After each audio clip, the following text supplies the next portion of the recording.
Hey guys, welcome back to the channel. This is story about what if Namake's Minato is rescued from an ambush by a Naruto part 1. Before I start, please do support for more amazing content and comments for part 2. Do consider to subscribe my channel and share my video to your friends and check out the description as well. Let's start the video. This cannot be happening. Namake's Minato thought as he found himself perfectly immobile by what seemed to be poison. The young ANBU captain and his team were returning after a S-rank mission. It had consisted of an assassination of some high-powered businessman that had managed to somehow get some information on Konoha's defense. The mission was successful until they were ambushed by some missing nin.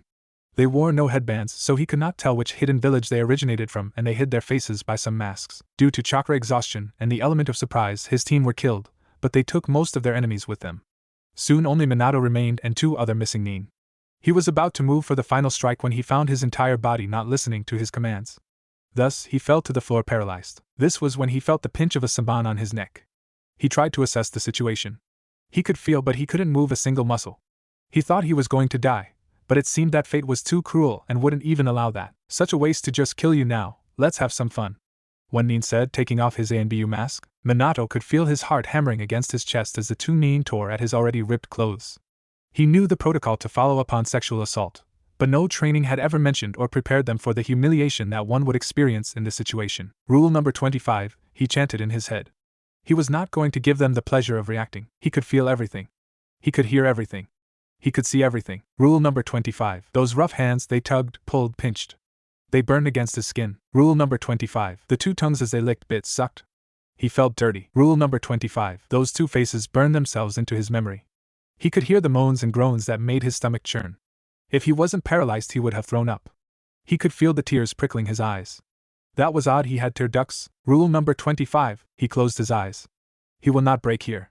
Not now, not ever, but there is a limit for everyone. He felt himself being roughly placed into another sexual position. This one was more embarrassing than the last. Earlier he was placed in a sitting down position with his legs spread open. Now he was kneeling with his ass up and face firmly placed on the floor like some common submissive whore. Now isn't that a sight? Minato let out a silent scream. Now it's rude, Konoha-kun, that you aren't hard, after all the attention we gave you. Gave to me? You forced it on me. Well, that doesn't matter, by the time we finish with you, you'll be coming and still be rock hard. And that's when the prodding began. Minato winced inwardly as he felt a finger shoved into him. His heart was ramming into his chest. Maybe, he thought, it'll burst and I'll die and escape this torture. Then he felt the now fingers leave him and something much larger poke at his opening. He panicked. He tried to move, but he couldn't even scream. He couldn't do anything but squeeze his eyes shut as he felt tears leak out. He waited, but the pain didn't come. Was this some new form of torture that fate had given him? Slowing everything down, making it much worse? Then suddenly he felt warm liquid on his bare body. He thought it was a release of one of his attackers when the scent hit him, the familiar coppery odor that had been his constant companion since the day he became Chunin. When he opened his eyes, he saw the head of one of his attackers separated from his body, his blood staining the forest grass. His body was drenched in blood, hinting that the other nin was dead too. Minato strained his eyes trying to search for the new arrival, but he couldn't feel any chakra or hear anything. Then a black cloth fell onto the floor spread out, and he felt himself being lifted and carried out of the embarrassing position gently, then placed on the cloth. After the blood rush, his eyes were still focusing and he drew a sharp breath. Easy, I will not harm you. A low warm baritone greeted him, the voice making him relax. It reminded him of the Sandaime, and had the quality of a Hokage, calm and soothing. When his eyes focused, he was greeted by the sight of a man. He must have been his age or older. He had tan skin and spiky blonde hair very much like his own, but it was longer and brushed the joint of his neck and his shoulders. He was heavily built and seemed the heavy combat type.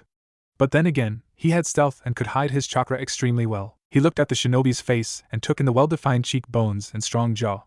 He was clean-shaven and was sporting 3 strange pairs of whisker-like scars on either side of his cheeks. But what really caught his attention was the shinobi's eyes.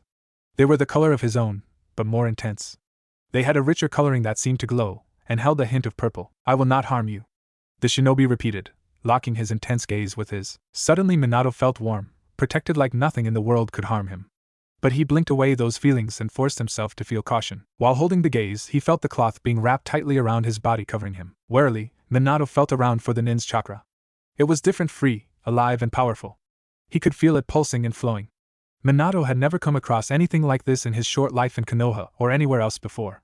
Even the Hokage's chakra wasn't like this powerful, yes, but not alive. That was when he realized that the ninja was bathing him in his chakra.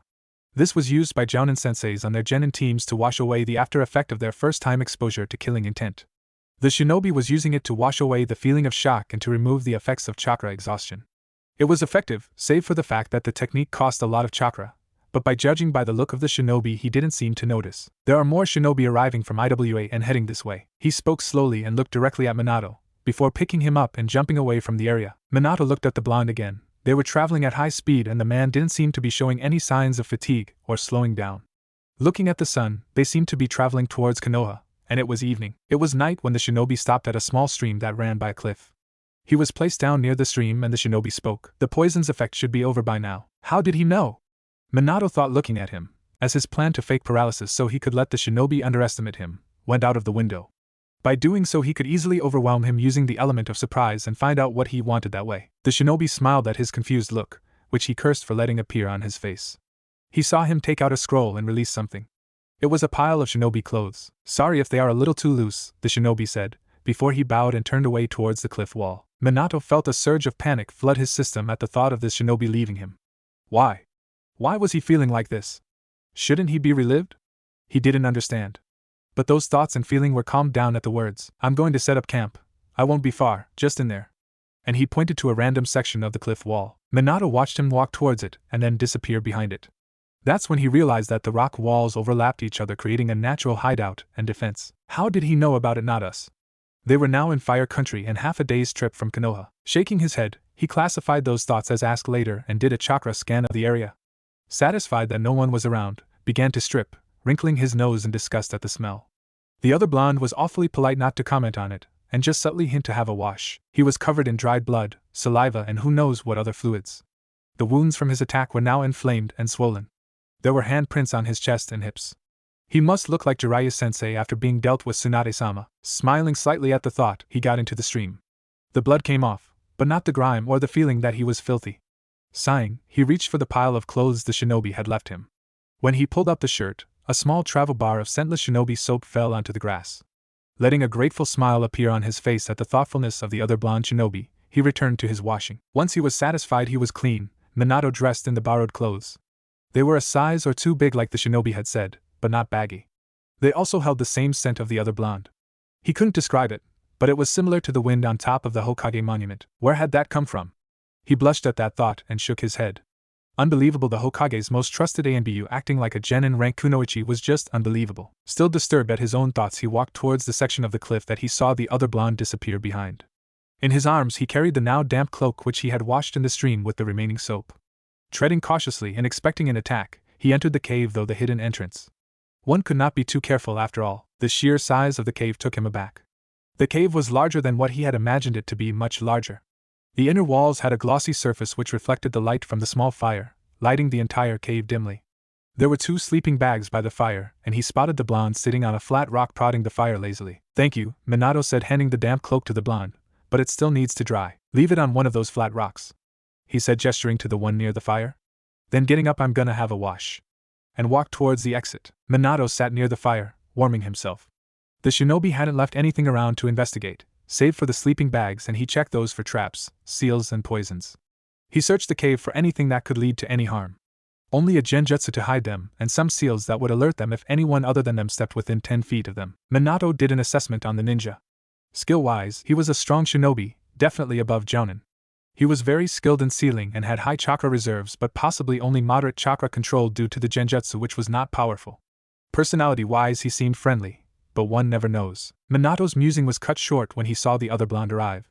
He was dressed in new attire, and his hair was still damp, or at least he assumed so as it was less spiky. Sitting across from each other, they ate ration bars in silence, watching the flames dance lazily.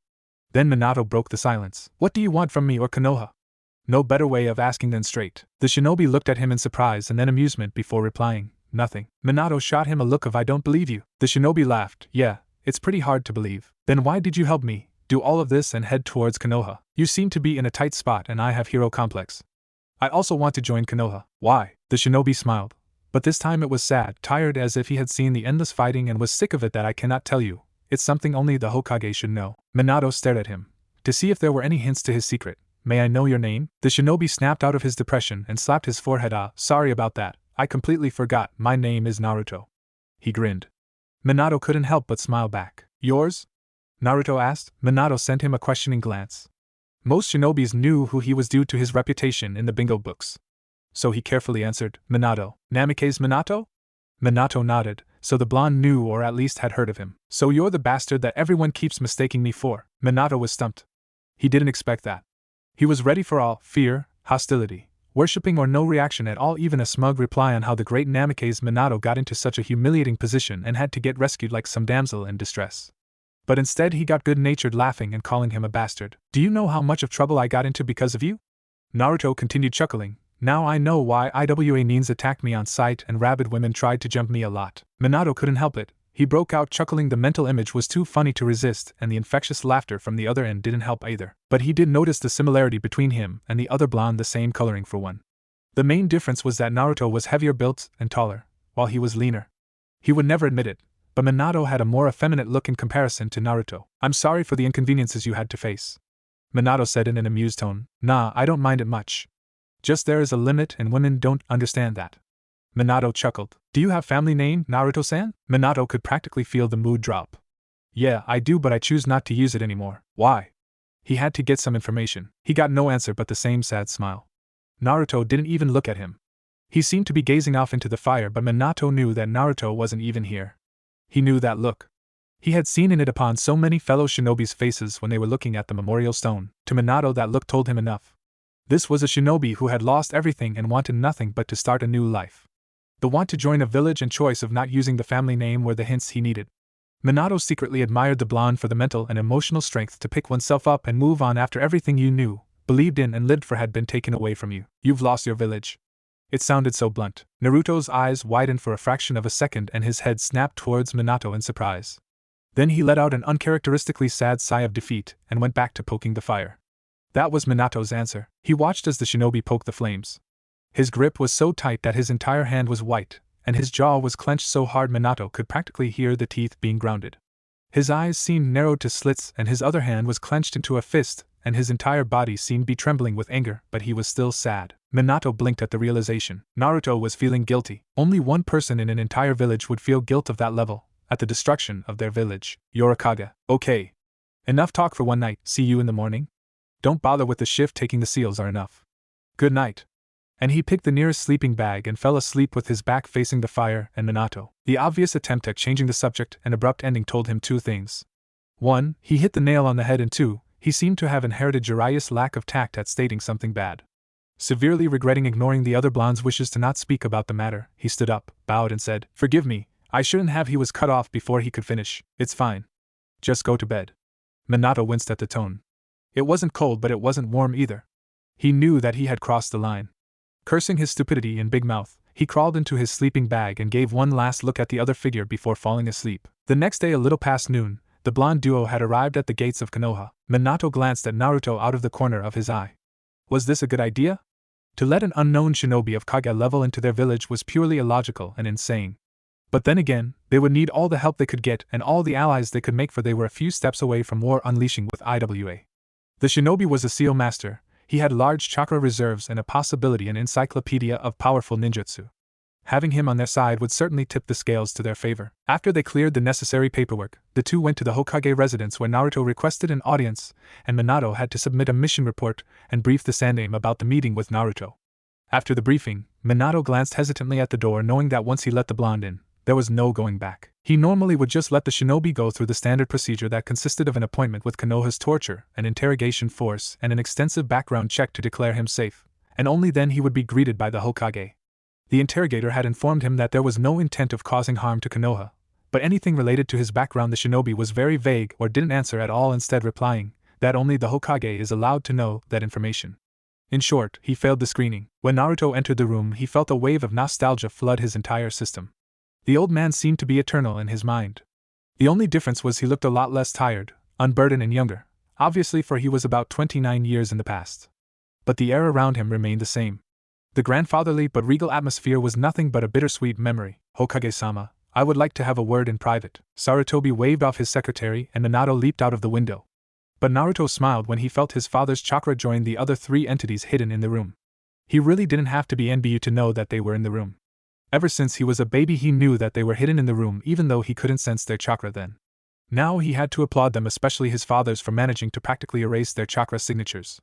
He chuckled. If he hadn't trained to sense birth to sense chakra signature, he would have missed them. In private, Hokage-sama, he repeated, quite amused, when he saw Gigi's face flicker in surprise, then suspicion, and the slight flare of all 4 chakra signature above him. Sarutobi looked over the man again. One would scream that this Naruto character and Minato were clones at first glance. But a closer look would tell you they had to be related. Due to the report given by Minato, Sarutobi decided to give the man the benefit of doubt, and if he could convince the by the rule A and BU Captain Prodigy, he had to be telling some truth. So he prayed that he placed his faith in the correct decision and activated the silencing seals. Naruto smiled when he saw the old man activate the silencing seals. The seals could block out all sound that came from either of them and blurred the lips of the speakers within the area, so lip readers were at a loss on what was being said. The old Hokage looked at him to begin the conversation. Grinning, he flopped down into the chair which was opposite the Hokage's desk. Bachan got rid of it, evil old hag, and began. My name is Uzumaki Naruto, but only very much later I found out it was Namake's Naruto. The Sandaime took a long breath from his trusty pipe. So you are related to Namake's Taishu? Yeah. How? Father and son. The Sandaime blinked and Naruto sighed. Sandaime Hokage, it is a pleasure to meet you again. I'm the Nanadaime Hokage. Breath Gigi breath. Prove it. Naruto grinned again. This was one of the reasons he loved the old man. Always level-headed and seemed that nothing could faze him. That was before the sexy jutsu came into creation, of course. Where is your crystal ball, Gigi? Sandaime eyebrow rose and Naruto grinned. Sighing, he unsealed the wanted object. Naruto took the crystal into his right palm and stretched out his arm. The Sandaime's other eyebrow joined the already raised one. It was a guarded secret that viewing crystal ball was also used to share memories. Placing his right palm on top of it, the clear crystal which turned black obsidian, he closed his eyes. Sarutobi opened his eyes and he was greeted of the sight of himself, only older. His older self was teaching him to read a children's story book. What kind of relationship did he have with this shinobi? It seemed to be grandparent-grandchild, from the way the man addressed him and the memory. Scene changed. He was standing on top of a pole that overlooked the village. He took in the surrounding. Nothing seemed to have changed, but his eyes widened when he saw the Hokage monument. There was a large gash across his face, and 2 more heads were carved into it as well. The 4th looked like Minato and the 5th looked like Tsunade. Scene changed. He was being yelled at by Tsunade, who didn't seem to have aged a single bit. He saw a familiar tuft of gravity-defying silver hair, and he heard the name Hatake Kakashi being directed to the man. He chuckled. So this was Sakumo's brat all grown up. Then he felt a large hand ruffle his hair. Looking up, he saw his perverted student, Jiraiya. He then heard the man call him his student. The scene changed again. He was walking up the stair to the rooftop of the Hokage residence. He could hear the cries of the people, calling him to come out. He heard the name Namake's Naruto, and he walked to the railing. He saw the entire population, both civilian and shinobi, cheer for him. Looking at the building, he frowned. Everything was new. All the infrastructure didn't seem to be even a year old. Then everything faded to black. He opened his eyes and he saw Naruto spinning the crystal ball on his index finger, looking bored. He took another long breath from his pipe, savoring the tobacco. So Tsunade became Hokage? Pretty much, yeah? He resealed the crystal, with a henge, women's vanity. They both let out a chuckle. Then Sarutobi took another puff from his pipe. Looking serious, he spoke. Minato says you lost your village? Yeah. How did that happen? A series of events. Sarutobi looked at him, which meant explain. One from the Renegade, one from Uchiha Madara, and finally one from a revenge-driven idiotic teammate of mine. The pipe clattered to the floor. Madara is dead, and Jiraiya is gay. Picking up his pipe. So what do you plan to do? Make sure that it never happens. Sounds tedious. Never had it any other way. Sarutobi went back puffing his pipe and Naruto was inspecting his fingernails. He studied the Sandaime, who had an amused glint in his eye which led to the feeling as if impending doom had been thrust upon his being. So you'll be staying here? Sandaime broke the silence, refilling his pipe. That the plan? You'll need a new identity. I'll keep my given name. Readjusting to anything else would be too hard and I cannot blow my cover. But clan name is no-go. Think of some name not from shinobi ancestry. Kazama. Good name. Kazama Naruto. Got a nice ring to it. Fill the paperwork. Also, what rank do you want? Jounin-sensei. Always wanted to teach a bunch of brats. Why not go for apprenticeship? Still get to teach some brats and less chance of getting your cover blown. Kids these days are very curious. Another glint. You're planning something, isn't you, old man? No, I'm not. Just looking out for you. I don't believe you. Not my problem. I'm Hokage now. So you do as I say. Hypocrite. Naruto coughed out. Didn't you preach to me about how not to abuse power? So I'll classify all your origins under SS rank secret? Good choice. How are you related to Kushina? Mother, where is she? Hospital. The QB disappeared and she is very weak and has to adjust with it not being in her. Good thing she didn't have it sealed in her until she was a child, otherwise she wouldn't have survived the sudden disappearance. So I'm guessing it is in you. Yeah, fuzzy is in me, sleepy and tired. That also SS rank? Please. The Sandaime deactivated the silencing seals and summoned the secretary to submit the paperwork in. Welcome to Konoha, Kazama-san. We hope that having you here will augment the strength we already have. Thank you, Hokage-sama. I hope so too. You better, otherwise I'll have you kicked out for being incompetent. How rude. You were a Kage. Deal with it. Naruto laughed and got up to leave. Just as he was going to leave the Hokage's office, he realized, GG, where am I going to stay? 27 seconds. What? It took you 27 seconds to figure out that I didn't give you any accommodation. How in 5 nations did a gaki like you become Kage? Even more so, at the age of 20? Naruto mumbled something, looking at the floor as if he was kicking some imaginary dust. Sarutobi looked at the disgruntled blonde. He read the paperwork, and found out the shinobi's age was 20. Prodigy or Tsunade was being irresponsible again and pass over the paperwork for booze. Looking at the ever-growing pile on the left of his desk, he really didn't blame her. What was that? He asked. I became Kage at 18, GG.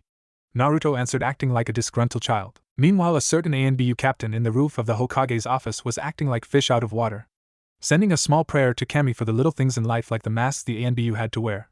Kage at 18? His mind screeched. Sure, he was 17, and he made captaincy, just a few weeks after his birthday. But this was plain ridiculous. Even his team was irked as well. Minato evaluated the man again. Nothing seemed to make sense. There were so many questions. How did he know about the crystal ball? Only the Hokage's personal ANBU protection squad and students knew about it. What did the Hokage see that made him trust this man to completely relax in this man's presence? Minato knew that the Sandaime never relaxed, save for Jiraiya-sensei, Tsunade-sama and his family. How is this man so familiar with the Hokage that they address each other so casually? Gaki and Gigi? Seriously. Mentally shaking his head, he continued to watch the scene below between the professor and the blonde enigma. Gigi, not there. It sounds like a crappy place to live, and Naruto whined. The third applauded at the subtle hint. Gaki! Stop complaining. You don't have probation, be grateful for what you have. Sarutobi snapped, throwing a paperweight at him, which Naruto effectively caught before it hit his head. The paperweight and his head have been good friends during Bachan's office reign, and placed it back on the pile of papers. Then an evil grin appeared on his face. Gigi, what? How about a deal? Sandaime eyed him wearily. He wasn't Tsunade, but he wasn't a good one either. Naruto taking the silence as a yes and continued, you give me a good place to live and I tell you how to do paperwork without having to actually do it. Fine, Kitsune. The Hokage called out, his eyes never leaving Naruto's. Naruto glanced at the ANB that appeared in front of him. Recognizing the familiar mop of blonde hair and chakra, he had only one thought running through his head. I wish Kyuubi could see this right now. Naruto Sandaime's voice snapped him out of his amused thoughts. Namake's Minato live in an apartment complex that has one flat free. Kitsune will take you there. Naruto nodded. Now out with it, Gaki. Gigi, one little technique called shadow clone. He replied cheekily and grabbed the ANBU by the waist and jumped out of the window. They were followed by a very frustrated scream and the paperweight, which Naruto caught. Again, landing on the rooftop of one of nearby building, he placed the ANBU down. Then looked at the Hokage window and commented, all those years as Hokage and he didn't figure that out. Throwing the paperweight back and got a scroll thrown back in return, which held the kanji for Gaki. ANBU Captain Namake's Minato didn't speak, mainly due to the fact he couldn't trust his voice. That brief moment he was carried out by the blonde shinobi, he could practically feel the warmth of the other shinobi radiated and the well-defined hard-toned muscle through the navy blue long-sleeved turtleneck sweater. And the blood returned to his face again. What is this? He mentally screamed. Why was he so flustered with this shinobi? His musing was cut short when he was startled by a pair of blue eyes peering through the holes of his ANBU mask into his own. Blushing once more, he took a small step back. Is anybody in there? Naruto called, tapping the forehead of the mask with his finger. Yes. Minato grounded out. Don't tell me you're pissed that I manhandled you out of the Hokage's window. Look, I'm sorry, but would you rather have been facing the Hokage's wrath? Trust me, I know I won't. Dealing with disgruntled old Kages are my area of expertise. This way, Kazama-san and Minato jumped. Lead the way, Kitsune-chan, Naruto called out, and got a kunai thrown in his direction as his response. Catching it, he followed the ANBU. Feisty. I like him that way, he chuckled, unaware on how red the blonde captain became in response to the comment made. Instead, the only visible reaction he got was a hail of shurikens. Blocking them all with the kunai, he mumbled, what is it with throwing stuff at the new shinobi? Some hospitality you guys have. They arrived at a large complex. It wasn't fancy or large, but it was new, clean, spacious and well-maintained. It was 1,000,000 times better than his old place. But then again, anything was better than his old place. Entering the 4-story building, Naruto saw Minato speak with the landlord. There were a total of 9 apartments. Apartment 1 was on ground floor and then it goes up in 2s. When the ANBU finished, he followed blonde up the flight of stairs. When they reached the top level, Minato handed him the key. He was in apartment number 9. Why do I feel like this number is following me? Thank you, Minato nodded and left. Opening the door, he inspected the place. 2 bedrooms with a bathroom each. Living room and kitchen were connected with a countertop. He had a balcony, a room for the washing machine and private area to hang out his laundry. The floor was tiled white and the walls were colored white as well. Once he gets his hands on a bucket of paint he was color it orange. But all round it was a nice place to live in, just too clean. Only thing left to do was to inhabit it. Opening the scroll Gigi gave him, he found out that the old man bought him the apartment, so no rent, given him some cash for furnishing and informed him that he had a week to settle in before he was called in for active duty. Sighing, he burnt the scroll. He hated being in debt to anyone. Naruto brought most of his personal belongings with him, and he brought some cash as well. Guess he had to pay back the old man slowly. He walked out of his apartment and locked his door. He glanced at his neighbor's door. Wonder what kind of person he or she is. Hopefully good and easy to get along with. That's when his eyes fell on the nameplate. Namikaze Minato. Shit, Fuzzy is not gonna like this. Naruto spent his week doing exactly what he planned to do. He bought the necessary furniture, clothes, equipment, cutlery and crockery. He painted one wall in his living/kitchen room and his bedroom a burnt autumn orange, to remove the whiteness. While dressed in black shinobi pants and rust-colored long-sleeved t-shirt, he went shopping for a week's groceries, quite happy with his 7-day holiday. While a certain captain following him was not. Namikaze Minato was far from happy. He had practically stalked the man's every waking moment, and used the Kage Bunshin to keep an eye on him during the time he was asleep. And still he found nothing. Absolutely nothing. Flashback. After he had dropped the blonde shinobi at his new residence, he returned to the office. Upon his return, the Sandaime motioned for him to come near him. Kitsune, I'm sure you want to know about Kazama-san? Minato nodded. Well, can't tell you a lot of it since most of his past and origins are SS-ranked. Minato's eyes widened. SS-rank secrets means that only the Hokage will know them, but I can tell you this, to put your mind at ease. The Sandaime paused, as if contemplating whether or not to tell him. He is Jiraiya's student. Minato's eyes widened. Sensei took another student? I would like you to summon a messenger toad, because I need Jiraiya's presence to confirm he is of no threat to Konoha and loyal. The Sandaime cut in before he could ask any questions. Hi, Hokage-sama, and he summoned Kosuke. Hiya, boss. The young toad waved at Minato. Kosuke, I need to deliver this to Jiraiya immediately. Say it's urgent. If he asks for the priority level of this summoning, say that Tsunade is giving birth to his child. The Hokage gave a scroll to the young red toad. Righto.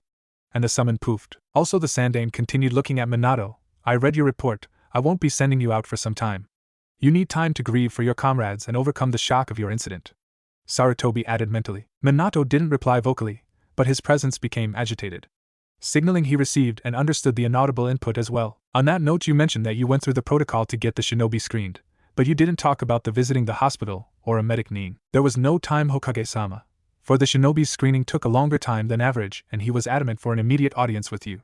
The Hokage inwardly cringed. The teen sounded so detached and apathetic. You could have gone when he was being screened. Yes, Hokage-sama. But I didn't sustain life-threatening injuries and this was Kage-level ninja, so I chose to stay with the INT to certify no threat would affect Konoha. The boy answer was so monotonous, like it didn't matter, as if it was everyday passing event. The Sandaime pinched the bridge of his nose. How, why and what made Jiraiya teach someone so logical, obedient and law-abiding?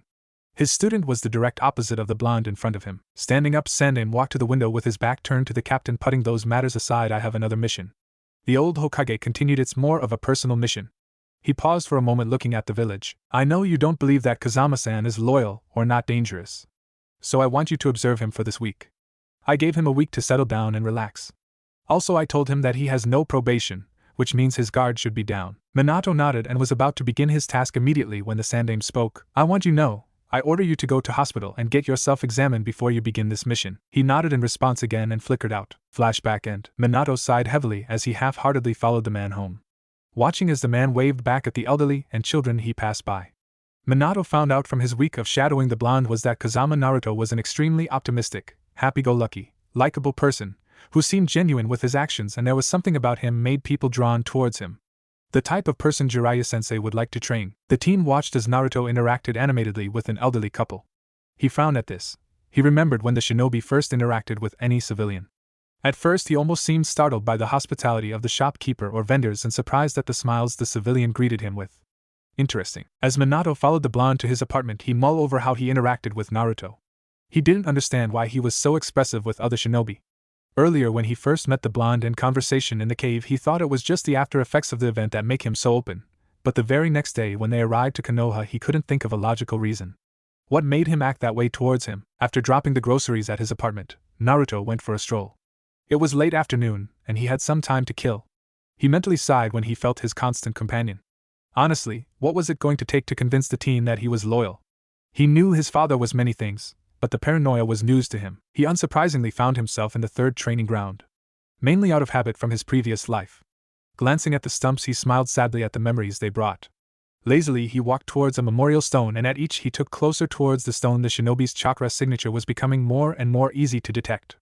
When he reached the foot of the stone, he noticed that the amount of names on the slab was significantly less. Hopefully he could keep it that way in the future. Then his eyes caught sight of 2 new inscriptions on the monument, and spoke. "These are your teammates, aren't they?" He felt the shinobi's chakra flare significantly. "Why not come and talk to them? You knew I was there the whole time." He saw Minato appear behind him in an offensive stance. His right hand held a kunai. "You became noticeable when I approached the memorial stone," he answered coolly, keeping a calm expression while he looked at the masked shinobi. When Naruto saw Minato relax the grip of his kunai, he turned back the stone. "You know, we had one of these in my village, and my Jounin sensei was known for being late for any sort of meeting. When my teammate and I got fed up of yelling at him for being late, we began to investigate it and found him spending his time talking to it. It was his form of grieving and receiving closure. Why is he telling me this?" Minato wondered as he watched the blonde speak. By mistake he opened his mouth, and "A true ninja should never show emotion," came a bitter reply. Naruto blinked. His father was a rule-abiding, well-behaved shinobi? And he was disappointed that he couldn't be the perfect ninja. Something was so dearly wrong here. "Wrong," Naruto spoke out, using a little more force in his voice than intended. It was Minato's turn to blink, but the rules state. "You are wrong," Naruto repeated, cutting him off. He ran his hand through his hair in frustration. How was he going to get this message across? True, rules and regulations are important to stop us going wild and to increase the success rate of a mission, he admitted grudgingly after calming down, but don't follow them to the letter or take them literally. They are there to guide you, not to rule you. Bend them to fit the situation so you can handle and adjust to it. Not the other way around. That's just idealistic," Minato commented. "Well, you forget that idealism made me Kage at 18, remember? I'd like to see where you are at that age," Naruto shot back. Minato remained silent. Naruto turned around to face him personally. "I always believed that rules would never make me a true ninja. So I found my own way, to never give up." He walked towards Minato, who didn't move, and placed a hand slowly on his shoulder, which the teen flinched involuntarily in response at the contact. But Naruto didn't remove his hand. "We shinobi have to learn to control our emotions. We shouldn't get rid of them. It's part of being human. Emotions form bonds, and those bonds help us become strong. They give us something to fight for, something to cherish, something to protect." Looking at the stone, a friend once told me, when a person has something important they want to protect, that's when they can become truly strong. Then he turned back at Minato. "Cherish the bonds you have and remember the one you had. That's their legacy." He gestured to the memorial stone and continued, "So stop trying to be the perfect ninja and instead try being a true one." Looking away, "Also don't go bottling everything up, cause it's not going to help. We all have a limit, and when you reach that edge you're gonna break. Everyone does. My advice to you, let it all out. You'll find it easier to deal with it." He cryptically finished taking his hand off the other blonde's shoulder. He walked away from the stone, leaving the other shinobi in his thoughts. He didn't have to turn around to know that the teen was now on his knees, letting out a string of strangled sobs in front of the memorial stone. Naruto cast a genjutsu to ensure no one would see the prodigious ANBU captain at his weakest, and left the training ground to give the shinobi some privacy. Just as he stepped out of the training grounds, a kunoichi who looked around his age wearing a chunin vest greeted him. He didn't recognize brown-eyed brunette who had tied her hair in neat bun, but there was something so familiar about her. So he pegged her as one of the ninjas who were killed in the war or the QB attack. "Kazama-san?" she asked hesitantly. "Yes?" he replied gently and gave her his usual sunny grin. Cheeks tinted pink, she smiled back and spoke confidently. "The Hokage wants you at the office, now." "Thank you," he trailed off, looking at her expectantly. The kunoichi blushed in embarrassment, and answered hurriedly, bowing in apology, "Yumino Jin, Kazama-san." Now he recognized her. This was Irika's mom. Wow, what a coincidence. "Please call me Naruto. Kazama sounds old." "Actually, it sounds strange. Only if you call me Jin," she shot back. "It's a pleasure to meet you, Jin-san." He grinned cheekily. She reminded him a bit of Irika-sensei. "Walk with me?" he asked, gesturing towards the Hokage residence. Nodding, she followed him. The two continued at a lazy pace in silence. Naruto let a tiny smile grace his lips. He felt closure to surrogate father through this woman. "You're quite adept in knowing your way through Konoha for someone new, Naruto-san," Jin voiced out, breaking the momentary peace. "Well, I did have week off, so I pretty much figured out how to get from place to place," he answered lazily. Just then one child from a group of 6-year-olds playing a combination of hide and seek and tag bumped into Naruto. "Hey, watch it, kiddo. When you're running, look at what you're running towards, not away." He chuckled, ruffling his spiky brown hair. "Sorry, Ninja and I-san." The boy rang out. "Name's Naruto, kid. Nice to meet you, Neru and I'm Marino Ibiki," he answered happily before shooting off again, leaving one shocked blonde ninja in the dust. "That was Scarhead?" Naruto blinked rapidly, trying to get over the fact he met the most talented head of the ANBU interrogation unit just a few moments ago. With hair? Do you have children, Naruto-san? Jean asked, breaking Naruto from his momentary disbelief. No, why do you ask? Looking surprised, then asked, how about you, Jean-san? If he calculated correctly, Irika-sensei should be around too. She laughed at his surprised expression and answered, just, since you seem to be good with kids. Naruto smiled at her answer, and yes, I do, a son. She let out a small smile in pride. Really? Naruto mused out. Yeah, he is currently at the daycare, because his father is on a mission and I teach at the academy and work part-time at the Hokage's office. Naruto smiled. It explained her lack of caution around him, and what she said. Dealing with children all the time made her see the good in people and knack for reading people's intention. Just like Irika-sensei. What's his name? He asked, even though he knew the answer. Irika. She said, having the same look of pride any parent would have upon their child. That's a good name. He commented, then said, hope I can meet him soon. Matter of fact, you can. The daycare is just there. She pointed to a brightly colored house a few feet away from them. Then her mood sank a bit. But your meeting with the Hokage, she trailed off. He can wait. He replied. He wanted to see his favorite teacher again, even if he was a child. They walked into the building and Jean spoke energetically with some of the caretakers before running out of sight, leaving Naruto at the entrance. She came back carrying a small child with wild brown hair which was brought up into a small spiky ponytail. Hi, are you Chan? This is Naruto-san. He is a new ninja, but strong one. Say hello? Jean spoke to him. Hello, Naruto-san. The child greeted joyfully. Naruto smiled back, but this time it seemed strained. It's a pleasure to meet you too, Irika. He said, looking into wide chocolate eyes. Chocolate brown eyes looked at him intently. They were full of pain and weariness. But they told him something silently. Don't you dare think of giving up. Naruto could feel the thick warm coppery liquid slowly begin to soak his cloths as he held the grievously injured shinobi in his arms. A portion of his left side of his chest was missing. Ripped out. Burned away. In the background he could hear the sound of chirping and screams. Flashes of lighting appearing from the battlefield illuminated the two men. I love you, Naruto, my son. The man rasped out, and his chocolate orbs fluttered open one last time before closing. The blood was warm, but the body was cold. Are you okay, Naruto-san? Jean's voice cut in, bringing him back to reality. Naruto blinked, his eyes resting on Irika in Jin's arms. Letting a grateful smile, he answered, yeah, I'm fine. Are you sure? You seem to have seen a ghost just a few moments ago. I've been calling your name for a while now, but you didn't answer. She pressed on worriedly. Irika's expression mimicked hers. Naruto-san not well? No. He laughed, rubbing the back of his neck nervously, grinning madly, and then said, it's just Irika-chan here, reminded me a lot of someone I once knew. Then looking at her directly in the eye, he said determinedly, Jean-san, I promise you, I will protect this child life with my own. Jean was going to say something when she heard her name, and Irika's being called from the distance. Turning around, she saw her husband running towards her. Hiroshi! To-san! The mother and son cried out in return.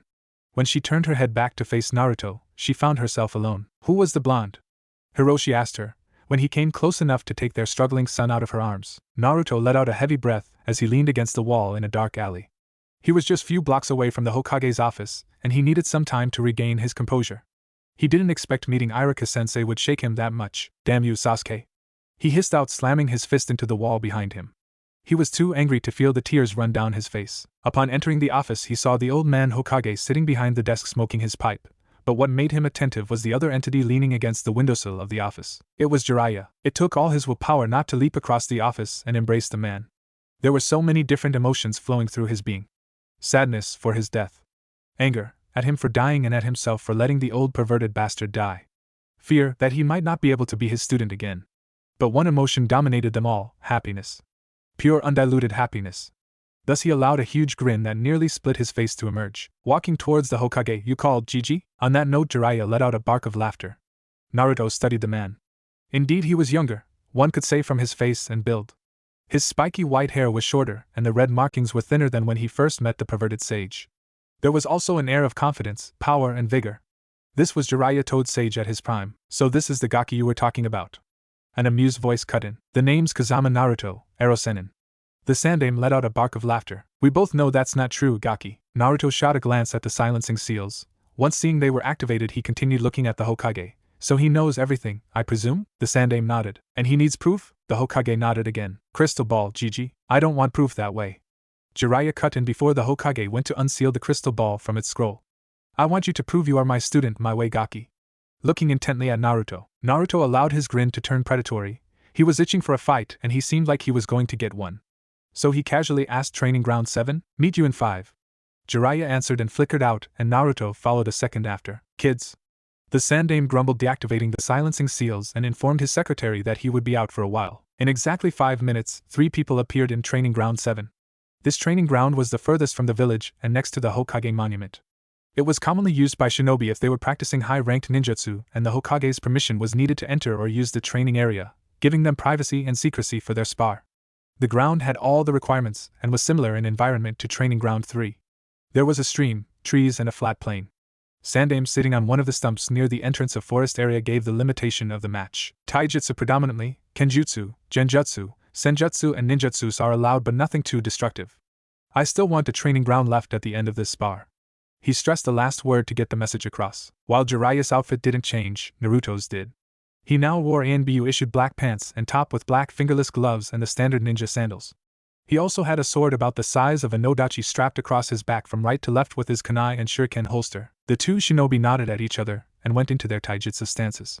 Jiraiya immediately fell into frog kata form without using senjutsu, while Naruto fell into a form neither of the men recognized. He had parted both legs, placing his right with his foot facing Jiraiya in front of him and pushed his left perpendicular to the right, behind him. Then he had placed all the weight on his right leg and bent his entire torso forward over it, while stretching out his left, creating a strange flat-footed lunge. His hands were neither open nor clenched, mimicking an animal's clawed paws. They were positioned, his right in front half stretched and his left the opposite, as if to grab something from behind. Since we don't want this fight to last forever, there will be a time limit. Does 15 minutes sound alright? Sandame asked. Please Gigi, I'll whip this blonde brat's ass under 5. Jiraiya commented, smirking smugly. Don't get ahead of yourself, old man. After all, you're all fart and not shit. Naruto shot back, his face sporting a smirk of his own. Don't play with fire, brat. Jiraiya began dangerously. 10 minutes, the Sandame cut in before they started the match on their own at the end of the time limit, and if either one is immobilized, it will be a draw. Use only the open area for your spar. Gigi, just start the match. I side with the Gaki on this one. Brats. The Sandame sighed but announced, begin. Jiraiya shot forward, but realized in time that Naruto was above him, coming down with a heel drop. Blocking that, the two separated. That entire stance hinted nothing aerial, so the opponent would dash forward, coming into the position for the heel drop. The Sandame thought while smoking, and he continued to watch Naruto's unusual style, ingenious and completely unpredictable. This taijutsu seems to be a mixture of styles of incomplete or incorrect forms, and sequence of attacks depends upon improvisation. The hands were half formed due to the slight advantage of grabbing something faster than an open hand or a closed fist. But then again, most of the stances leave the torso open, meaning then the user either has to dodge or take the hit as defense. Jiraiya and Naruto broke again.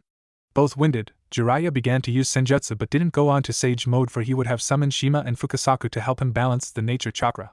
Also, that would fall under the category of too destructive. Naruto fell into the same position he began the fight with, only now both his hands were reversed as if to grab something behind him. Jiraiya pulling out a kunai, he went into the frog kata stance. This time it was Naruto's turn to start. Ninja art, shadow clone technique. While running towards Jiraiya, he made 3 clones to flank either side of him, and they all grabbed the 2 ends of their nodachi sheath and simultaneously pulled out 2 swords. One was katana and the other was its complementing wakizashi.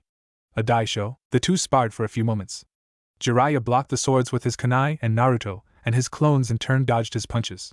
After managing to dispel one of Naruto's shadow clones and seeing that hand-to-hand was not working, Jiraiya began making hand seals. Fire release, big flame bullet. Naruto and his remaining clones responded by swiping his shorter sword in a downward motion, creating a wall of water in form of a horseshoe in front of Naruto to protect him from the attack before dispelling. Water release, sword water wall. Using the momentary surprise, Naruto swiped his longer sword horizontally. Wind release, slice. Wind attacks were invisible, and since Naruto swiped his sword horizontally, he created an invisible blade traveling parallel to the earth towards the sage. So Jiraiya rolled flat on the floor until he felt a small shift, the air signaling the danger was over. But when it passed him, it hit the cliff behind him, generating a large explosion, and when the dust settled, a deep, thick wedge was seen. Exploiting the distraction, the Sannin used earth release, swamp of the underworld. Cursing his lack of concentration, Naruto slammed his katana into the ground that didn't turn to mud to keep him from sinking. But he already was caught. Walking towards the blonde shinobi, Jiraiya released his senjutsu. Letting out a breath, he closed his eyes and said, "Good spar, Gaki. You nearly had me a couple of times. Guess I win this match." "No, it's a draw, Ero Sennin." That when the sage felt a slice on his neck. Opening his eyes, he found Naruto still in the swamp using his katana to keep him from sinking in. But his other hand had his wakizashi pointed at him. The blade had a section of water added to it to increasing the length, and the tip was at his jugular. Water release, water sword. Jiraiya blinked and then grinned, which the blonde returned. Brilliant show of skill, and it's been 7 minutes.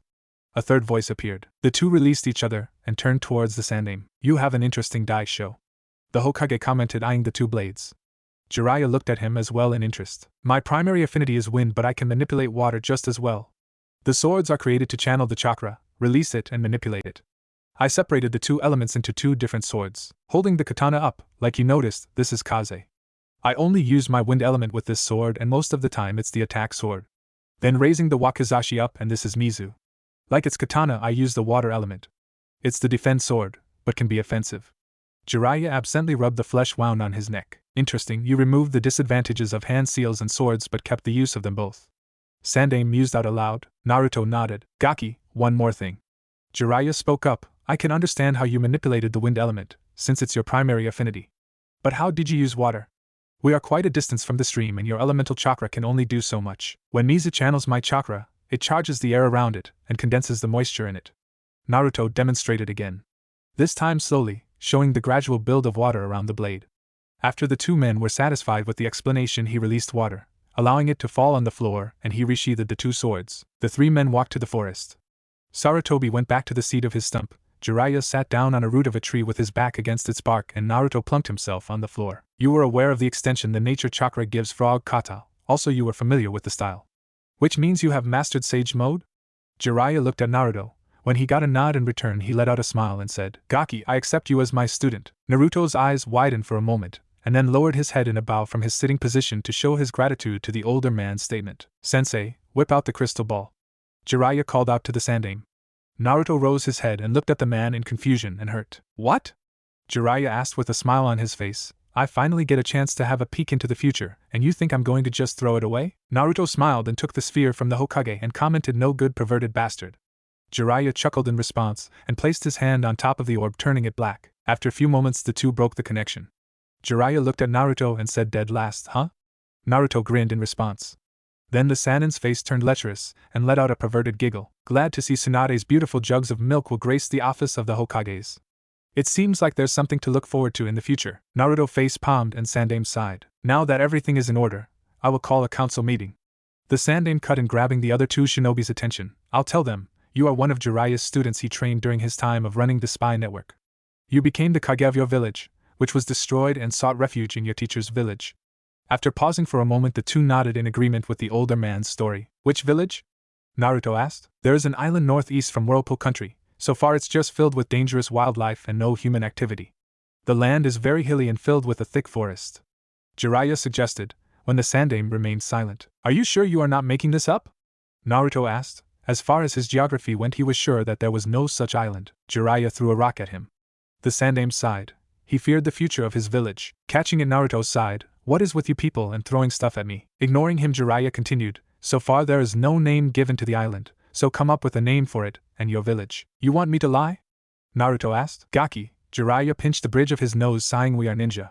It's kinda what we do around here with this occupation. Yeah, but to my own village? Just come up with a name, so we can tell the council to save us a lot of headaches and paperwork. Sarutobi nodded vigorously at the last part and added, also it would make sense, since it's next to no Kuni, land of hot water, and that's where Minato and his team were ambushed before you intervened. Fine, for the official version then. But I'll never say I came from there. Naruto said, crossing his arms, the thought for a moment. You said it had a lot of trees and hills? He asked. Jiraiya nodded. I'll call it Yamashima, Mountain Island. He paused a moment, and the village I'll call it Marigakyu no Sato, Hidden Forest Village. Jiraiya and Sandaime nodded their heads in approval. When the Sannin clapped his hands, now that is completed, let's move on to why it was destroyed. Civil War, Naruto said. His tone was sharp and final. The older two men looked at him, and then at each other. Now that we have the facts all cleared, let's put it in writing. The Sandaime said, standing up. Jiraiya, I will need your presence to validate it. The Sannin nodded and got up, joining the Hokage to walk towards the entrance of the training ground. It was now early evening. Ero-sennin, Naruto called. When the old man turned, the summoning contract? The man grinned and opened the scroll on the floor. Knock yourself out, kid. Naruto nodded, grinning, and bit his thumb and wrote his name, Namikaze Naruto, on the scroll next to his father's. Oh, before I forget. The Sandaime crouched down, pulling something from his robe. Congratulations. In his hand held a hitite. Grinning, Naruto picked it from the Hokage's hand. The one Iruka gave him was with him, and sealed. He knew that he couldn't use it anymore, since the serial number was yet to be given out, and it was scratched up, old, and frail. Then he felt something hit his head. It was a scroll. That's your Jonin vest, and I'll be seeing you at my office tomorrow morning at 7:30. Do come on time, there's someone I want you to meet. The Sandame explained with a glint in his eye and cheerful smile. Naruto suddenly felt his body freeze up. You're planning something, aren't you, old man? The Hokage didn't respond save for his smile, which only became brighter. Laughing, the Sannin, picking up the scroll, gestured to his sensei that they'd better leave the area fast. Nodding in understanding, the two flickered out, leaving Naruto to the summoning ninja art, summoning technique. He was not disappointed when he found himself on top of the Toad boss. Gamabunta, on the other hand, was annoyed that the new summoner managed to bring him out on his first try, but still gave the test to the blonde brat. Stay on his head until sunset. When the last rays of the sun disappeared behind the horizon, the chief stopped jumping around and grudgingly accepted Naruto as a worthy summoner. After the summoning disappeared in a cloud of smoke, Naruto fell back onto the grass of the field and let out a tired sigh. The Toad had not gone easy on him, and he suspected that the summoning was trying extra hard to toss him off. But after many verbal battles and jumping about, the Toad boss ultimately ended up liking the loud mouth, for Naruto knew that near to the end of the test he could have been thrown off, but the grumpy Toad didn't. Looking at the starry sky, Naruto let out a smile. It was so peaceful. There were no screams of pain or shouts of anger. No sounds of jutsus clashing. No blasts from exploding tags being set off. He had been in battle after battle after battle that he had forgotten about what peace felt like. To hear the crickets chirp, to feel grass beneath you, not hard ground or rock, to just close one's eyes without fear of being stabbed. Sighing, he closed his eyes. Let's see what the old man is planning, Naruto thought as he left his apartment balcony and sprung from roof to roof. He had spent the night in Training Ground 7 and had woken up in time for a trip to his apartment, a shower, change of clothes and trip to the Hokage's office. While soaring in the air, he looked at his uniform. He was wearing a burnt orange turtleneck with black long sleeves and his Jounin vest over it. He wore standard black shinobi pants and sandals. After checking if he had strapped his daisho to his back, he fingered his hitate. He first thought to wear the forehead protector the way he usually did, but after feeling not right with it, he removed the blue cloth and replaced it with a longer black one which he tied around his pants to act as a belt. All his doubts on his outfit flew out of his mind when a familiar smell hit his nose. He knew that smell anywhere, even in death. It was the smell of ramen. Completely forgetting about his scheduled meeting, he diverted, following his nose. After some tracking which would put the entire Inuzuka clan in shame, he found his pot of gold, Ichiraku ramen. Having a small religious moment, Naruto dashed forward to the stand. Scaring some of the customers, he placed his order. It had been a long time since he had a bowl of ramen, and it had been even longer since he'd had a bowl from Ichiraku. Aji-san, one bowl of everything you've got, coming right up. A voice came from the back. While waiting for his order, he took in his surroundings. The place seemed newer. Apart from that, nothing had changed. The same stools and the same countertop. That's when he saw the notice. It was informing the customers the ramen stand was celebrating its 25th anniversary since its opening, and everything was half price for the next week. In Naruto's words, he could have twice the amount of ramen for the same price. Naruto clapped his hands together, sending a small prayer to the god of ramen, who finally seemed to realize that he was a faithful believer. What are you doing? He heard a voice cut in. What does it look like I'm doing? He answered, going back to praying. When the voice didn't answer, Naruto cracked his eyelid a bit and glanced. It was Minato. Dropping his hands, Naruto greeted him. Good morning, Minato-san. Minato nodded in reply. Naruto looked at him. One could say he had spent the night in the training grounds as well. His hair was messed up and his clothes seemed ruffled. The shinobi's eyes were rimmed red, puffy, and he was sporting bags underneath them, like he had been crying all night. But something else had changed. He looked drained but relaxed, as if the entire weight of the world had been taken off his shoulders. The air around him seemed less uptight or high-strung. Did you have breakfast? Naruto asked. The shinobi didn't have to answer him, for his stomach gave its audible output. Naruto laughed, and Minato flushed in embarrassment. Take a seat, my treat. Naruto gestured to the free one next to him. Seeing that Minato was going to refuse, Naruto quickly cut in by saying, it's what comrades do, look out for each other. Tapping the Konoha forehead protector on his hip. Now what's your order? Minato paused for a moment and looked at the menu, then answered, I haven't eaten ramen before, so I don't know. Naruto blinked in disbelief. Being in a village which had a ramen stand for over 25 years and he hadn't stepped into the place once. Much less had a cup of instant ramen. Those were the cheapest, easiest and fastest things to make. Was this teen his future father? Because every time he found something about him was not what he'd expected or heard. Jiraiya did say he'd inherited his mother's personality. Thank God for small favors. Minato tried not to fidget under the older blonde's stare. Was that the wrong answer? Had he offended him in some way? Why did he even care about what the shinobi felt about him? Why? His musing was cut short, and Naruto's stare was broken by a voice. Who ordered one of everything? The ramen chef and owner of the asked. If Minato remembered correctly, the chef's name was Tuchi. Minato watched Naruto's face nearly split with grin. Over here, Aji-san. waving his hand in the air as he spoke. The ANBU captain's disbelief grew as he watched the ramen chef shuffle back and forth with bowls of ramen. Are you really going to eat all of that? Minato asked as he watched Naruto break his chopsticks. Yes, he answered before pointing the chopsticks at the ANBU. I want you to try out each dish and tell me what flavors you like. Minato looked at him incredulously. No one had ever done this for him before, and he had never seen this done among his comrades or teammates. Couples, yes, he had seen them sharing a meal and introducing each other to their favorite dishes, but apart from that, no. He looked at Naruto again, thinking this was a sick joke of some sort. No, he thought. From the week of observing the older blonde, he knew he was the type of person who was completely genuine about his actions and words. When Minato saw complete sincerity in other shinobi's eyes and face about his offer, hesitantly, he picked up a pair of disposable chopsticks. Breaking them, he slowly took a bite from the nearest bowl. Chicken. Alright, but not something he would claim as a favorite flavor. Fish. No. Beef. No. Shrimp. Okay, but no. And Minato went on and on. There were some points he had to stop testing the ramen flavors because they started tasting the same. When Naruto asked him why he stopped, he explained with a sheepish look, feeling disappointed with him for letting the jounin down after he went out of his way to help him. But older shinobi just smiled and ordered a roasted pork fillet. There, that should clear everything up, Naruto said as the chef placed the dish in front of him. Why is he being so nice? Minato wondered as he watched Naruto practically inhaling through the bowls he already tried. Is it because of that? I don't pity you, Naruto announced abruptly, putting down the now empty bowl. As if his blonde companion had read his mind, he continued, I'm nice to you because I like you, Minato-san. And shot Minato one of grins that would put the sun to shame. A moment later he went back to attacking the next bowl of ramen, and by doing so he completely missed the pink tinge that colored the fair cheeks of the young ANBU captain. Reassured by the amount of honesty that was behind the statement, he went back to his meal. Finishing the fillet, he resumed trying the ramen flavors. There were only a few more bowls left. When he tried the last bowl, which was miso, he nodded in approval. You like miso as well? Alright, Naruto said and turned to the cook and shouted, Aji-san, 2 more bowls of miso. Inhaling that dish as well, Naruto paid the bill. Just as he was going to leave, he heard Minato speak. Kazama-san, call me Naruto. He interrupted. Naruto-san, Minato corrected. For some reason Naruto liked it when the teen said his name. Thank you? Naruto gazed at Minato. The teen had such a peaceful smile. He knew the ANB was not thanking him only for the meal. There was too much gratitude in his voice for just giving him free food. He could almost hear what the younger blonde was trying to say. Thank you for saving me. Thank you for giving me my life back. Changing his ever-present grin to a soft smile, Naruto gently placed a hand on the teen's shoulder. The younger blonde still recoiled, but not as badly as the first time. But Naruto didn't take his hand off. This was his way of aiding the teen to overcome his minor setback. Looking into similar blue eyes directly, still smiling, he said, Anytime, Minato. He dropped the honorific to speak on a more familiar level and continued, It's what friends do.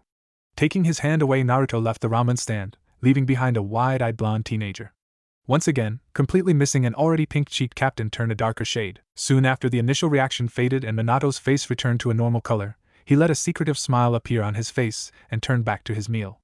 It seemed like he'd found another reason to like ramen. Completely satisfied, Naruto dashed to the Hokage tower. He was already an hour late, so gone was his first impression. Not that he cared much about it, but it didn't hurt to try. Since he was lost in thought and sprinting on rooftops at a fast speed, he couldn't stop himself in time to avoid crashing into a large white figure that seemed to have appeared out of nowhere. After somewhat embarrassing and ungraceful landing in small pathway between 2 tall apartment complexes, Naruto realized the body he crashed was no other than the infamous Toad Sage. What the hell, Ero-senin? Naruto yelled, nursing the bump on the back of his head. It was miracle he hadn't cracked his skull after that fall. I should be asking you that question, Gaki. The Sannin yelled back, also nursing some bruised areas. What were you trying to do, turn yourself into some lethal flying projectile? The sage grumbled. I'm late for a meeting.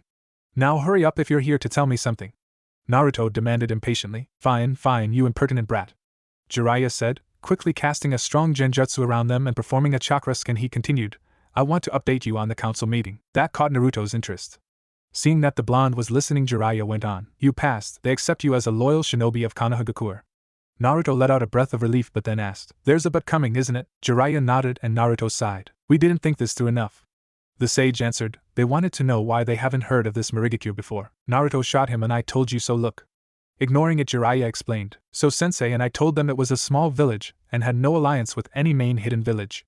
So you and your predecessors decided to actually take the meaning of hidden village on to another level. Meaning that your shinobi went as other village ninja when they were hired, and when you got mission request it was handled through mail, and the ninja went to meet the client outside. So apart from the inhabitants of the Mori, no one has ever been to the village or heard of the village. Pretty foolproof, huh? Naruto just blinked and then said blankly, that is the biggest load of bull I have ever heard. Face faulting Jiraiya hit his student on the head. Be grateful for that crap, cause it got you out of even bigger load of it. I still won't admit any this, Ero Sennin. There was small pause before Naruto piped in, what if Danzo sent his root minions to check the place? And they find no destroyed village and bodies? It's a forest village. You guys live in tree houses or caves. So I'll send some toads to burn some trees and clear some area. After all, I need to practice my sage mode.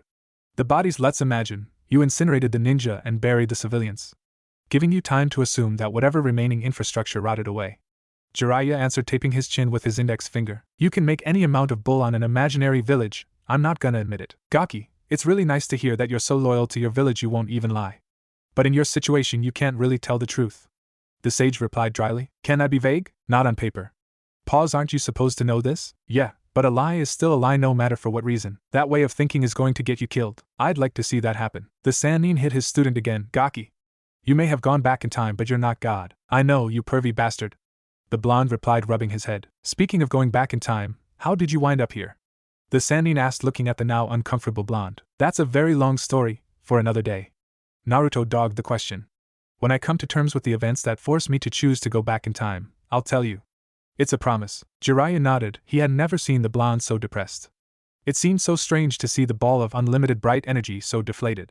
His tone didn't have its regular bounce or joy. It was soft, forced and tired. The shinobi's eyes had also lost their spark and his face seemed so empty without that ever-present foxy grin. Glancing down, the Sannin's eyes widened. Naruto's hands were fisted so tight that blood was trickling from them. Naruto! Jiraiya called out, effectively distracting the shinobi from his self-destructive rage. Why? The blonde replied, quite confused why the Sannin called him by his name. Take your time, I'm in no rush. The sage answered with a comforting smile. When the blonde realized what he was hinting at, he gave him a grateful smile in return. After a brief pause, Jiraiya spoke again. But that was not the only thing the council picked on. Naruto sighed in response. They wanted to know about your background information. At this, Naruto posture became more alert. Seeing this, the Toad Sage elaborated in detail. From the memories you gave me and Sensei, we gave them a vague picture. You are an orphan from Kuni, who I happened to meet at the age of 5, while doing my research. Naruto snorted at that. Taking interest in your personality, I decided to train you. By the time my long-term reconnaissance mission was complete, you were at a satisfactory level and we parted. At least there is some truth in that. Naruto commented dryly. Ungrateful brat. The white-haired sage retorted, but there was no venom behind it. Switching topics, Jiraiya leaned against the wall of one of the apartment complexes saying, I saw you and Minato at the ramen stand. Naruto understood what the white-haired man was trying to say. GG. Told you? The Toad Sage nodded. Thank you for your impeccable timing, and I'm glad that you are helping him. No problem, Ero Sennin.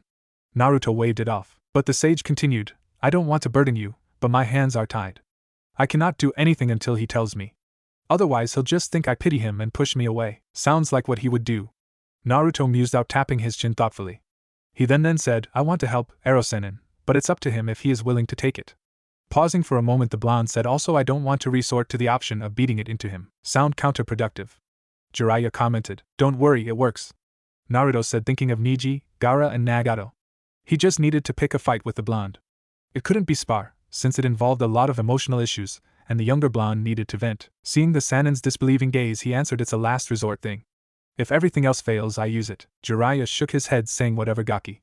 Also, don't you have meeting you have to get to? Crap. Jiraiya could actually feel the air shift at the sudden departure of the blonde. Why doesn't he use a body flicker? Entering the Hokage's office via the window, he asked blindly. GG, out with it.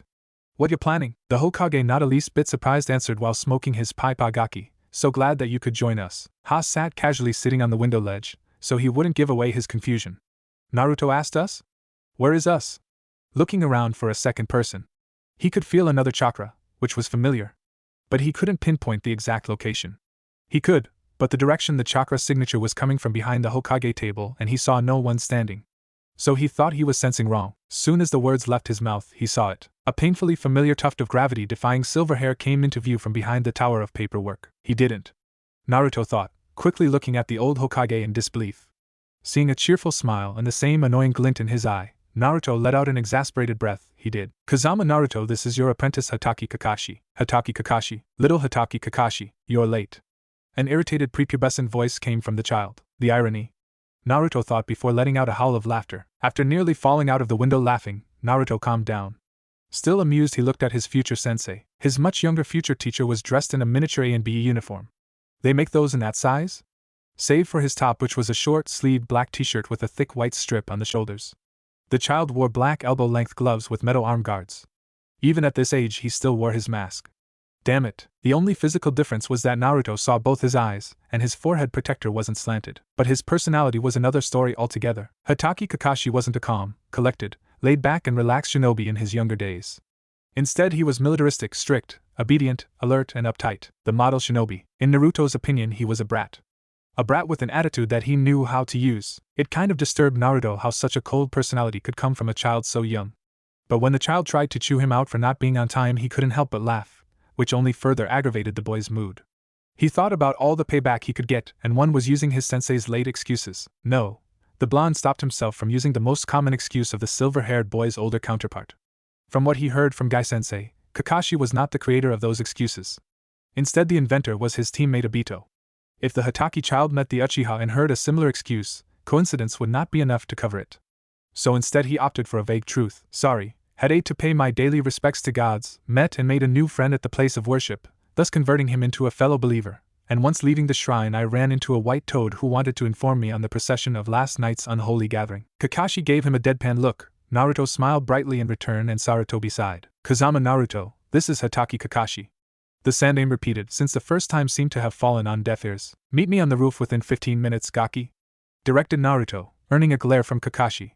But being the perfect shinobi he left immediately. Soon as Kakashi had left the office, Naruto flopped into the chair and began glaring at the Hokage, who in turn seemed to take no notice of the intense glare, and happily continued to smoke his pipe. You're enjoying this, aren't you, Gigi? Naruto stated accusingly. From your reaction I thought you enjoyed it too. The old Hokage retorted innocently. Naruto glared. Sarutobi smiled. After a brief pause, Naruto sighed and Sandaime's smile grew wider.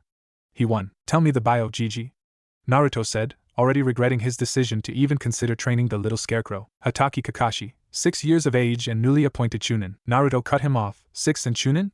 What age did he graduate at? 5. 5? He's a prodigy. It's kind of expected of him. Now I don't even want to train him. Why ever not? He's a genius, and it's a known fact training a genius is no fun. I really don't understand your reasoning. It's logical enough for me. Sandaime let out a sigh while he eyed the time traveler, who was sitting cross-legged in the chair with his arms folded like some sulking child. He expected the blonde to jump at the chance to help his future sensei, but the blonde's refusal was quite a stumbling block.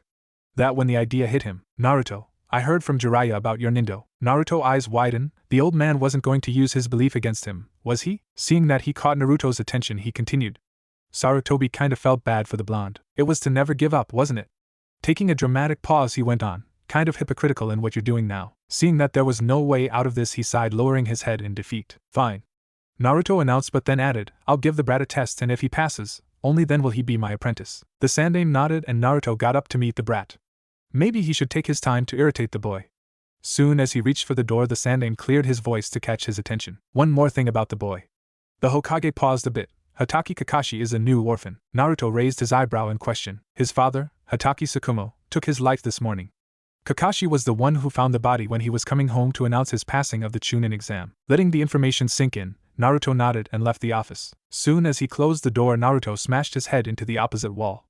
Once realizing that the impulsive action didn't seem to help his impending headache, he turned around with his back against the corridor wall and sank to the floor. Staring in the direction that led to the steps of the Hokage residence rooftop, he let out a tired sigh. Kakashi-sensei didn't say much about his past.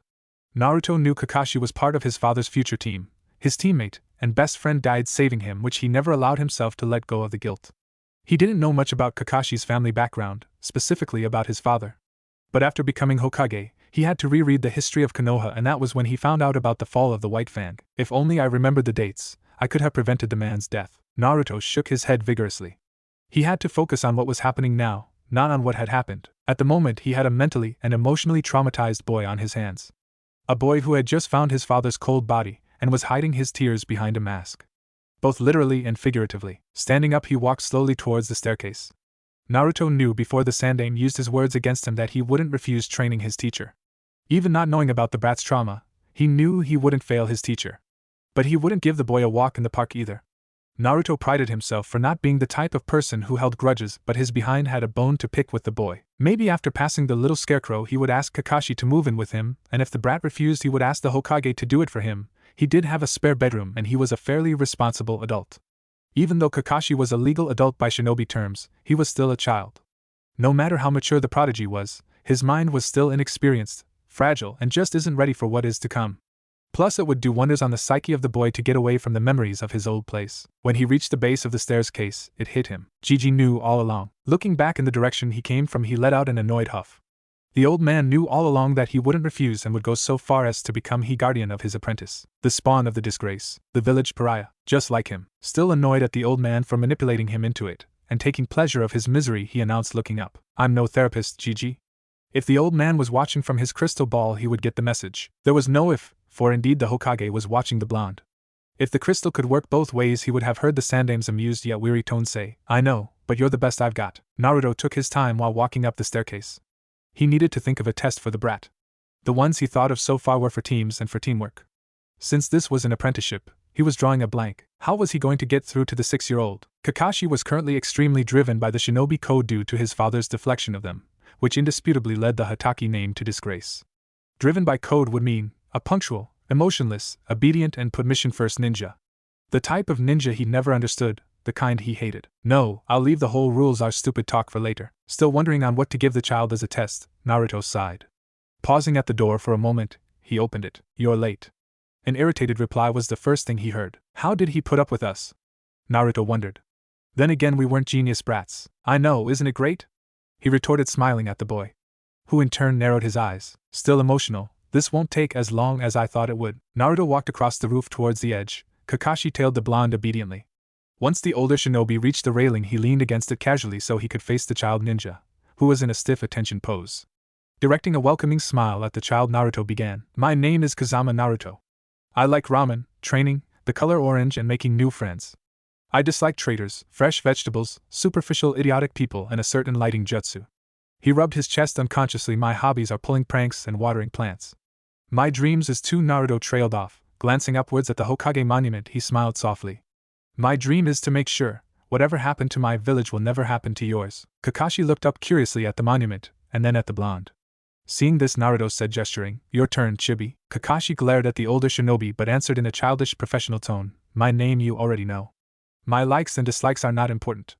I don't have any hobbies or dreams." Naruto stared at the child for a moment, before commenting dryly, "This is an introduction, Gaki. It pays to have a personality." Well, he's still the same with giving information about himself. If not worse. What for? It would only become a hindrance. A cold, confident textbook answer. "Kami-sama, give me strength." Wait. "Give me patience. If I had strength, I'd kill the brat. For many reasons. Example, getting laid, screwing around with little brats like you." He received a glare from the little scarecrow. "Messing around with your enemies so you don't have to waste energy. And many more fun activities which make life worth living." Naruto swore he could see a scowl form under the material of the boy's mask, mentally congratulating himself for getting the boy to use his facial muscles before they began to rot away. He continued to meet the glare of his future student coolly. Maybe it won't be bad as it seems, the blonde Jounin thought. If the 6-year-old could give him such an angry glare without showing any emotion in his body language, tormenting him until he cracked would actually be fun. He grinned at that thought. Gold and silver stared at each other for a little longer, until the older shinobi decided that competition wasn't going to end anytime soon and said, "I'm going to give you a test." Naruto began, still maintaining his unwavering gaze. "To see whether you are worthy of being my student." He answered Kakashi's silent question. Naruto turned around so he could see the view of the village. He continued, "Meet me in training ground 11 at 7 in the morning." Kakashi, taking the hint that the meeting was over, turned to leave. Soon as he was about to walk away, he heard the blonde pipe in again. "Oh. Yeah, before I forget. Be prepared for anything, Kakashi-chan." The boy's skin crawled in anticipation and annoyance. He could almost feel the grin in that voice. Sending a soft yes in response, he left the Hokage residence to prepare. Naruto remained on the rooftop. Propping his elbows on the railing, Naruto continued to look down upon the village. This view gave him so many memories, both happy and sad. Allowing the breeze ruffle his hair, he closed his eyes. "I promise you all, like my predecessors and my father before me, I will gladly place my life to protect this village and all its inhabitants. We survived the Pain's attack. We survived Madara's attack. So hell, we are going to survive his attack. Don't be afraid. We have the will of fire with us, in our hearts, in our body, in our soul. It was in our forefathers and it is in our children. The will of fire always succeeded the curse of hatred. Peace will always win against war. So do not fear. Do not doubt. I would like to make a humble request. No one challenges him. No one engages him in battle, save for me.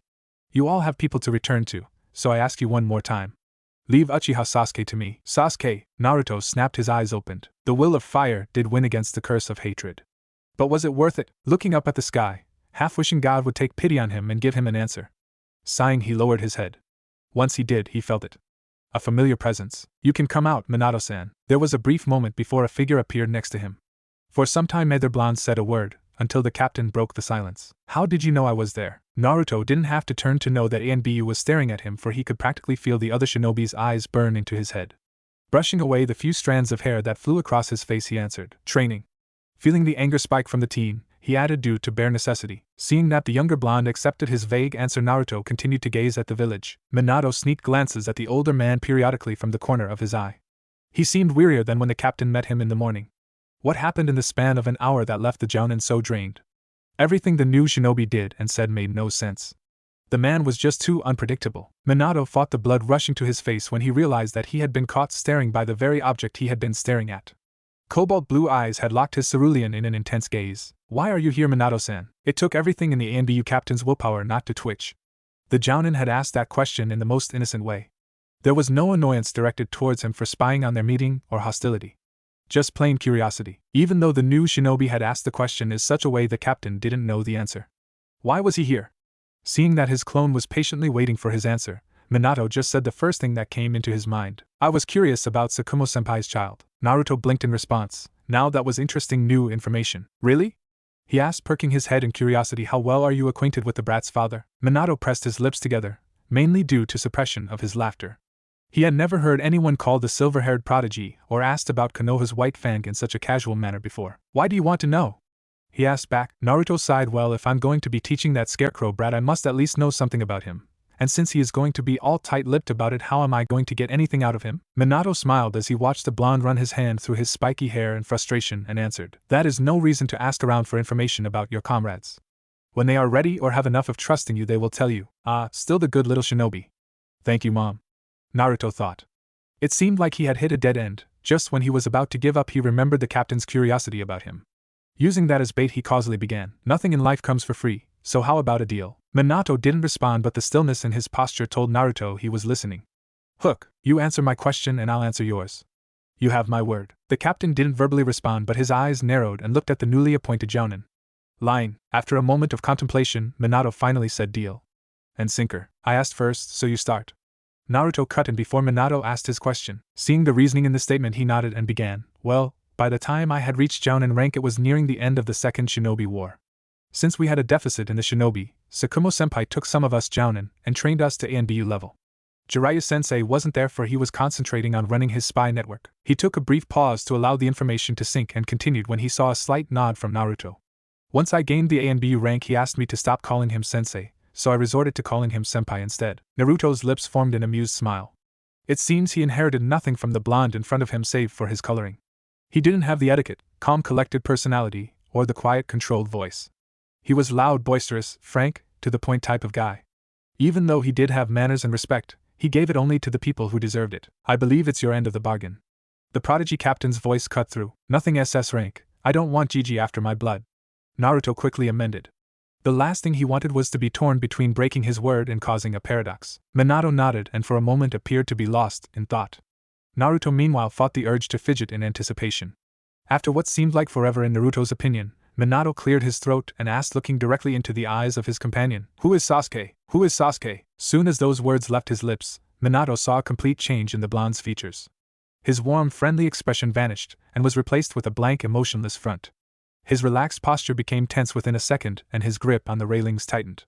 But what were still expressive were the Jounin's eyes. They widened with shock and surprise at first, and then narrowed in suspicion before finally settling for a hollow, haunted look. For a moment Minato swore they were violet. For a few seconds, even though they were standing on a roof at around noon, he felt cold. This was the same mood that took place when he first met the blonde and placed his foot in mouth when he figured out that the shinobi had lost his village. Suppressing a shiver, he continued to wait for the blonde's answer. How do you know that name? Suddenly a tight, controlled voice asked. Minato blinked. That took him aback. He couldn't even imagine that such a cheerful person could speak in such a manner. The captain hesitated to give a reply. He wanted to keep that information away from the blonde to tease him, but decided against it when he saw other shinobi's reaction to the question and his hand nearing the kunai holder on his leg. Glancing at the face which normally possessed a sunny grin, now gracing a dark, hostile look, he answered, I heard you mutter it under your breath when you were dosing at the railing. Minato kept his eyes focused on his blonde counterpart. The Jounin didn't release any killing intent, so he didn't alert any of the ANBU who were residing within the roof of the Hokage residence. But the air of hostility was enough to get the message across that this was an extremely sensitive topic. There was a brief pause when neither shinobi said or did anything. Naruto was caught between the past life and the present one. Saying that name was completely different to hearing it being said by someone else. He didn't think that hearing his name could provoke such an effect from him. Who was he trying to kid? He was fresh from war, which included an extremely emotional reunion. It was a blessing in disguise that he chose to travel to this time period instead to the one with his comrades and friends. Naruto didn't know how he would be able to handle the guilt of seeing his friends alive, naive with countless possibilities in front of them. When he knew, he was the one that made their blood and bodies to be used as paint for the battlefield. There was nothing left. The bodies of both enemy and ally littered the field, slowly staining the ground blood red. There was no wind, the air was stagnant, so was everything else. What was once stood a proud and powerful village was now nothing but a large mass of rubble. Only one lone figure was upright. Uzumaki Naruto, or was it Namikaze? It didn't matter anymore. Death surrounded him and nothing was left. No one was left. He looked brokenly at what once was a battlefield. He had won. The will of fire had overcome the curse of hatred yet again. But this wasn't peace. No, this was silence. So many hopes, so many dreams, so many futures. All was gone, everything was gone, everyone was gone. Sakura, Kakashi, Yamato, Ino, Shikamaru, Chuji, Hinata, Shino, Kiba, Sai. The list went on and on. Was it worth it? He asked in his mind. He couldn't speak, he had no energy left. Maybe I should go too. The thought was attractive, but he had not the energy to lift the kunai in his hand to slit his throat. Then slowly he felt himself falling to the ground. The sky was dark gray, and he heard the sounds of distant thunder. Even Kami-sama is crying, he mused as he felt the first drop of water fall on his face. He listened to the patter of rain as it descended on the many fallen bodies of brave men and women, washing away the blood. Mentally kicking himself for overestimating himself, he pushed away those memories into the recesses of his mind. Now was not the time to hit the bottom of depression. Suppressing the habitual reaction caused by hearing his name, Naruto strained his body to unwind. Minato let out a breath he didn't know he was holding, when he saw the other shinobi's stance relax. He could tell that the shinobi was still struggling to control himself against his instincts. The captain knew that this topic was thin ice, but curiosity was too much to bear. He heard the official version of the shinobi's background information. Even though he knew that the Hokage and Jiraiya sensei were leaving out a lot of details, there was some truth in it, and that was enough to pacify his curiosity. The blonde prodigy couldn't think of any other question after he heard the tone the Jounin used when he said that name. It was desperate, hopeless, and wistful. Who was this man, to bring such emotions from the blonde, and why did he feel a painful twinge in his chest? Deal's a deal. Minato's introspection was cut off when he heard Naruto's voice. The older blonde seemed so haunted and was giving him nostalgic smile. Even though the Jounin was standing in front of him and was looking at him in the eye, Minato felt the man was looking past him. Cursing his curiosity, he waited for the blonde to continue. Naruto turned back to the view of Konoha, lowering his head so that his hair was covering his face. He began. He was the Jounin trailed off. Swallowing audibly, he rubbed his chest reflexively again. He looked at his opponent, Sasuke. He seemed so peaceful, relaxed and unburdened. He was smiling. This was the first time Naruto had seen such an expression on the pale Uchiha's face. Throughout his entire life he always saw a smirk, or a smug smile, never such a carefree, gentle one. Team, you should smile like that more often. It almost made you worth the effort. Kami, this is hard to explain, Naruto said to himself, as he ran his hand through his hair in frustration. Sasuke is, well, Sasuke, how in the Five Nations do you explain that? An out of the ordinary, complicated, twisted, weird but wonderful relationship? Which included him trying to kill me on a multiple of occasions and me finally killing him. Thus resulting me to travel to the past, so none of this bullshit ever happens again. You don't have to, Minato began, but Naruto cut him off. Deal's a deal. I gave you my word and that's one thing I do not break. Minato snapped his mouth shut and nodded. He spoke those words in such a way that the captain couldn't help but listen. Commanding, yet not autocratically. This was the first time he had seen the blonde act his previous rank. After staring ahead for a few moments, Naruto began. He was a shinobi. A very good shinobi at that. Pausing a moment, the Jounin licked his lips and continued. He was my teammate, my greatest rival, my best friend and brother by everything but blood. But we were so similar yet different. Just like yin and yang, and he trailed off to silence. Minato nodded in acceptance and left his companion. Mainly due to the fact the situation had become so tense that it was difficult to breathe. But there was another reason for his departure, even though he didn't want to admit it. The twinge he felt earlier now evolved into a full-blown wrench. Why did it hurt so much to hear about a shinobi he had never met? Why did he feel so envious of a man who was probably dead? Why? Allowing those thoughts to occupy his mind, Minato sprinted through Konoha. Kakashi returned to his home soon as he was dismissed. Immediately he began preparing himself for the test. Sharpening all his kunai, shuriken, Checking all explosive tags and ninja wire, he allowed his mind to return to the meeting of his new master. Soon to be master, he corrected himself. He was confident that he could impress the blonde shinobi, but there was an inkling of uncertainty.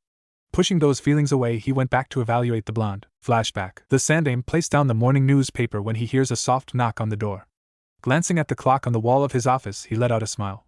7 o'clock exact. There was only one person who could be that punctual. Come in, Kakashi. A small child opened the door and walked across the floor of the office so silently and emotionlessly. It pained the old Hokage to see a boy of that age act in such manner. Children were supposed to be energetic, boisterous, and naive. How he wished that he could place his foot down on the boy's advancement, but sadly, even being Hokage, there were limits. Hopefully, by putting this boy under Sunny Blonde's guidance could give the emotional comfort and growth the silver-haired child desperately needed. The report he'd received from his secretary this morning about the child's father only strengthened the old man's decision. I know today is a very emotional day for you and I apologize for interrupting your grieving. Please don't worry, Hokage-sama. Shinobi do not feel any emotion, so you are not interrupting anything. The Sandaime refrained from pinching the bridge of his nose in exasperation. Please, Naruto, work your magic with this child. Moving on then, first I want to personally congratulate you for your passing and creating a record for the youngest shinobi to pass the Chunin exam. Thank you, Hokage-sama. The Sandaime nodded and continued. The main reason for your summoning is that I took great appreciation in your talent and applied you for apprenticeship. There was a flicker of surprise and happiness that flew across the boy's eyes, before they returned to their customary dead expression. The child bowed, saying thank you, Hokage-sama. The shinobi who will be training you is new to our ranks. He has permanently transferred from his village Murigakure, which is now destroyed. Kakashi nodded, soaking the information. Do not worry about his loyalty. He is a student of Jiraiya, which is the reason he wanted to come here to continue his career as a shinobi. Kakashi pondered from what he heard and he asked, Hokage-sama, what are the man's abilities? The Sandaime smiled at the boy gently before answering enigmatically, you have to see it firsthand to know. Not questioning his superiors, Kakashi nodded in acceptance, but the curiosity he held for his soon-to-be master only grew. Flashback. As time passed, Kakashi became agitated. A real shinobi should be on time for anything. Being late could be fatal in battle. When the blonde finally arrived, the Chunin couldn't help but be appalled at the lack of respect the blonde had for the Hokage. But when the Hokage returned the disrespectful greeting with an equally casual term, Kakashi was shocked. But the disrespect he had for the blonde was forefront, and he couldn't help himself but reprimand the blonde for his tardiness. Kakashi had expected many things from the blonde for that comment. But he was taken back when the blonde began to laugh. Most ninjas feared and respected him. Some would be annoyed by the fact they were being chewed out by someone so young, and he himself expected to get a lashing for speaking against his superior. Quite puzzled at the blonde's behavior, he waited for his reason for being late. After hearing the somewhat bizarre explanation, Kakashi officially tagged the shinobi down as an unpredictable nutcase. He glanced at the Hokage if this was some terrible mistake, but when the Sandaime repeated the introductions again, it took all his willpower not to sigh in defeat. When the Jounin addressed him as Gaki or Chibi, he was at first angry. During his career as a shinobi, he had been called that by his colleagues who didn't seem to get along with him, or by his enemies who mocked him for his age and father's disgrace. Even by some of his superiors who didn't believe in his aptitude. But since his rapid advancement through the ranks, the mockery was replaced by fear. Now both the shinobi and civilian population addressed him formally. All his life he was deprived of his childhood. His mother died at a young age and his father was either on a long-term mission or too depressed to remember he had a son.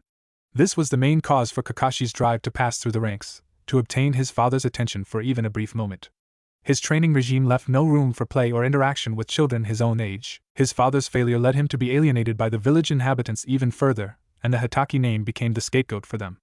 The treatment he received wasn't inhuman, but it was still discriminating and humiliating, which resulted in Kakashi never becoming close to anyone. His genin team could barely stand him and his Jounin sensei was extremely vindictive towards him. However, then he realized the shinobi's tone held no malice, mockery or disrespect in his tone.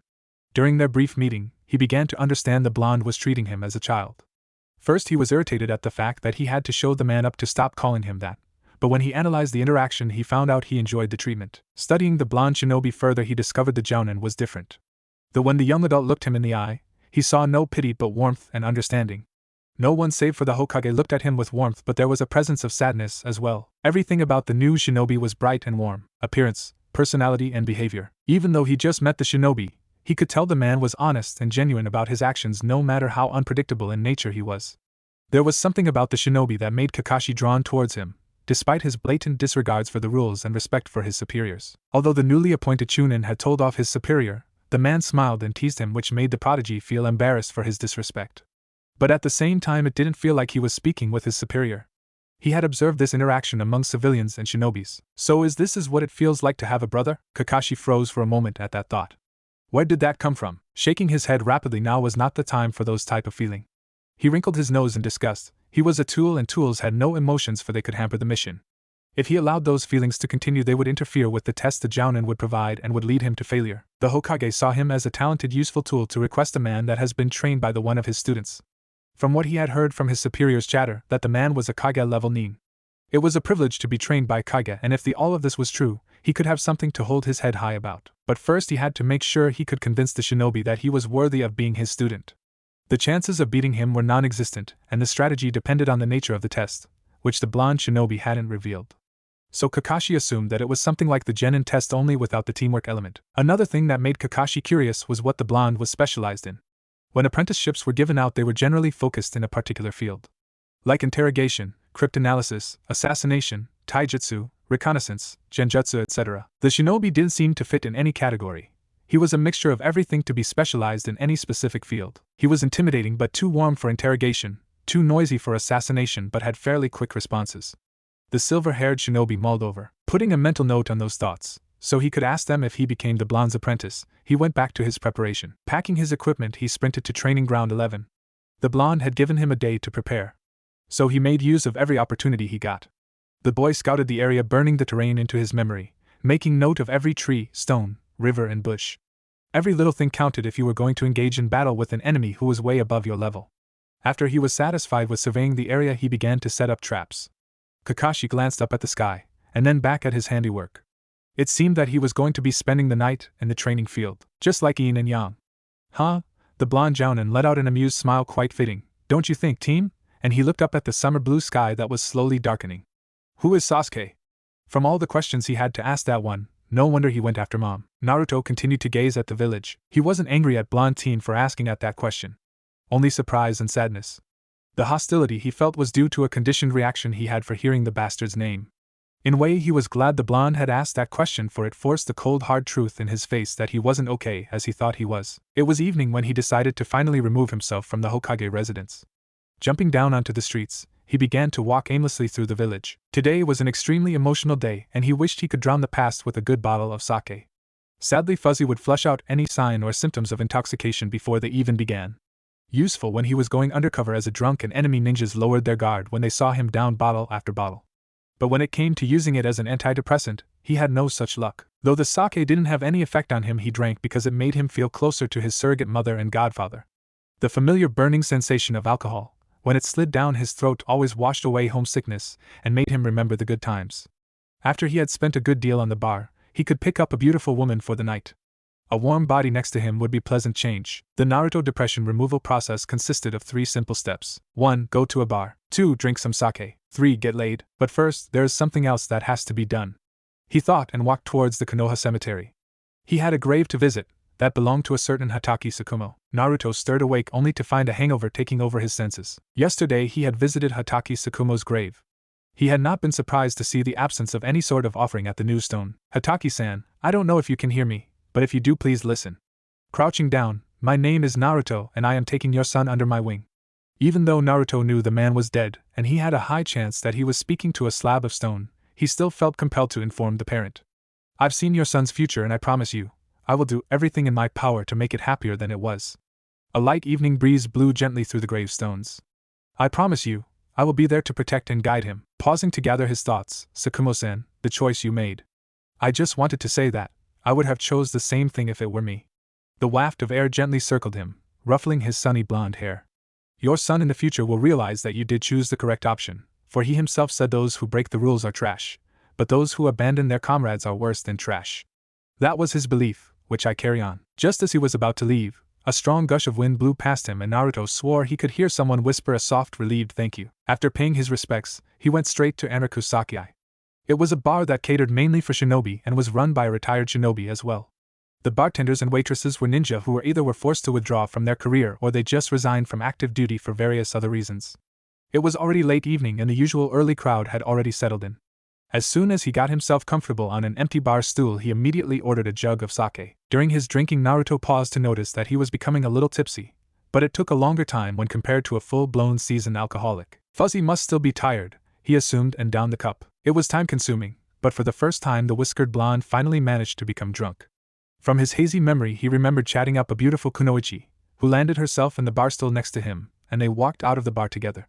But after that he couldn't remember to a great extent, but from the state of undress and the warmth of the bed, he definitely got some last night. That was when he felt another presence.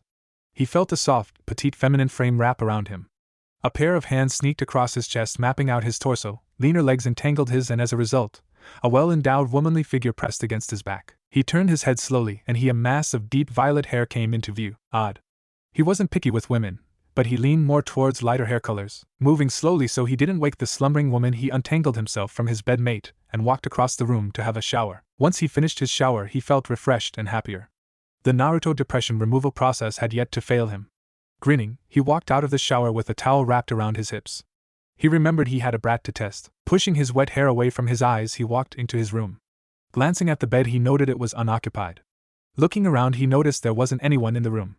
Wondering where the mysterious female had gone he entered the living room.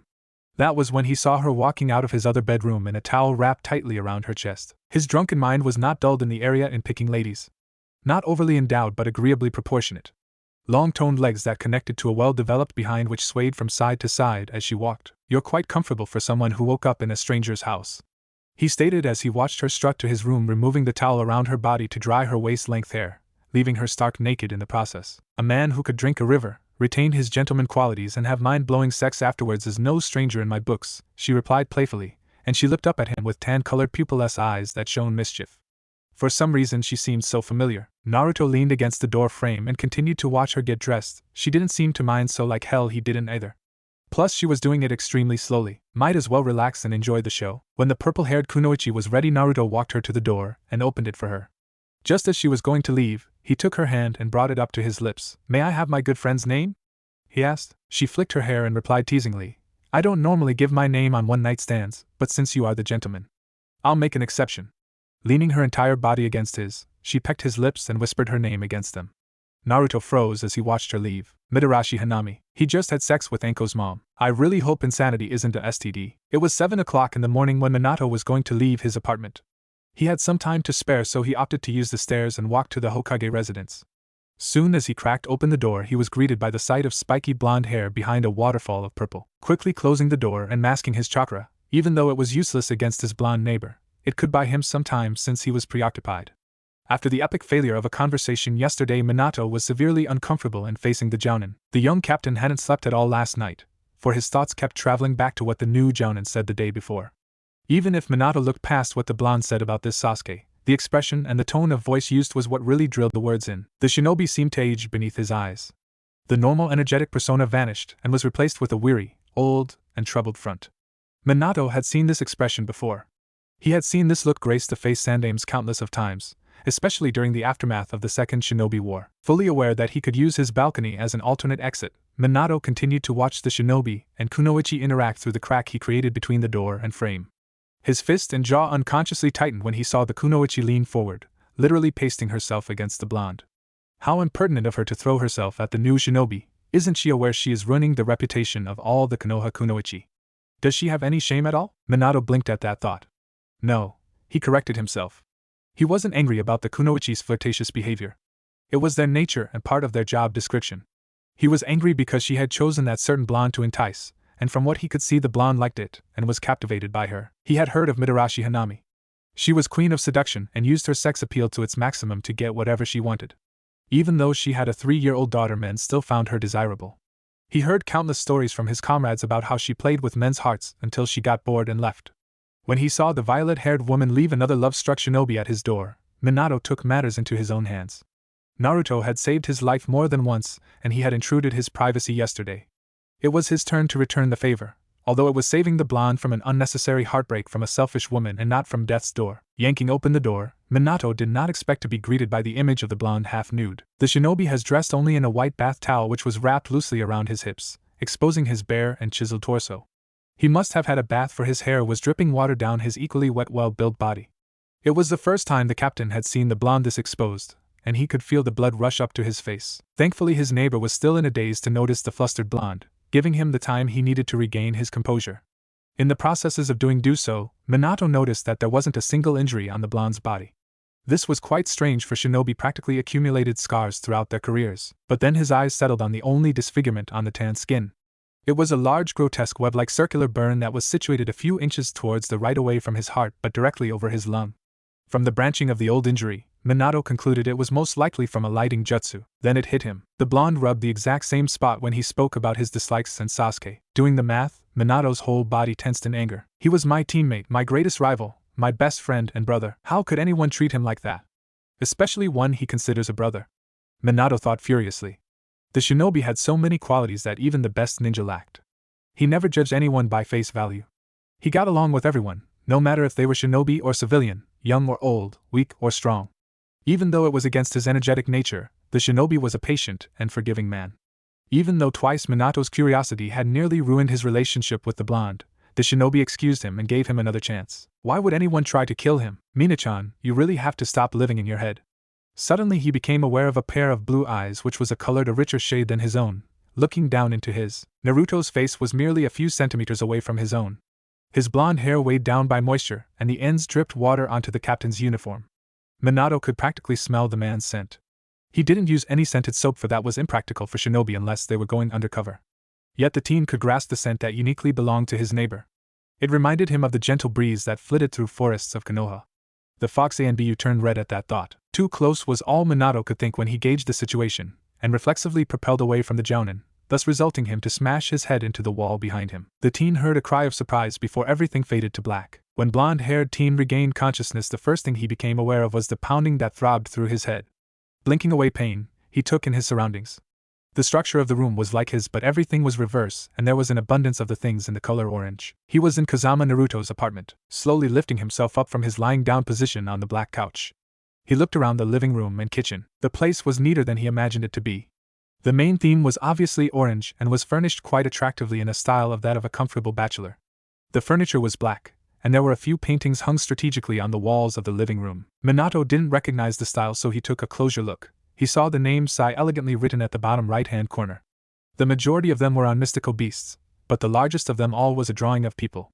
Most of the people in the painting had an uncanny resemblance to the clans in Konoha, but since the entire painting was done in black and white, he couldn't really assume anything. One male was sleeping with his head on the lap of a female whose hair was in a long ponytail, with her back against another larger male's who in turn was eating some snack food. Next to them was a shinobi enthusiastically waving his hands at male with long straight hair who was not so enthusiastic, and a kunoichi who wore her hair in two buns hiding her laughter, which was caused by antics of both men. To the left of that group was another three. One was shinobi who was lying on top of a large dog with his finger pointing accusingly at another shinobi who hid half his face with a high-collared trench coat and teardrop sunglass.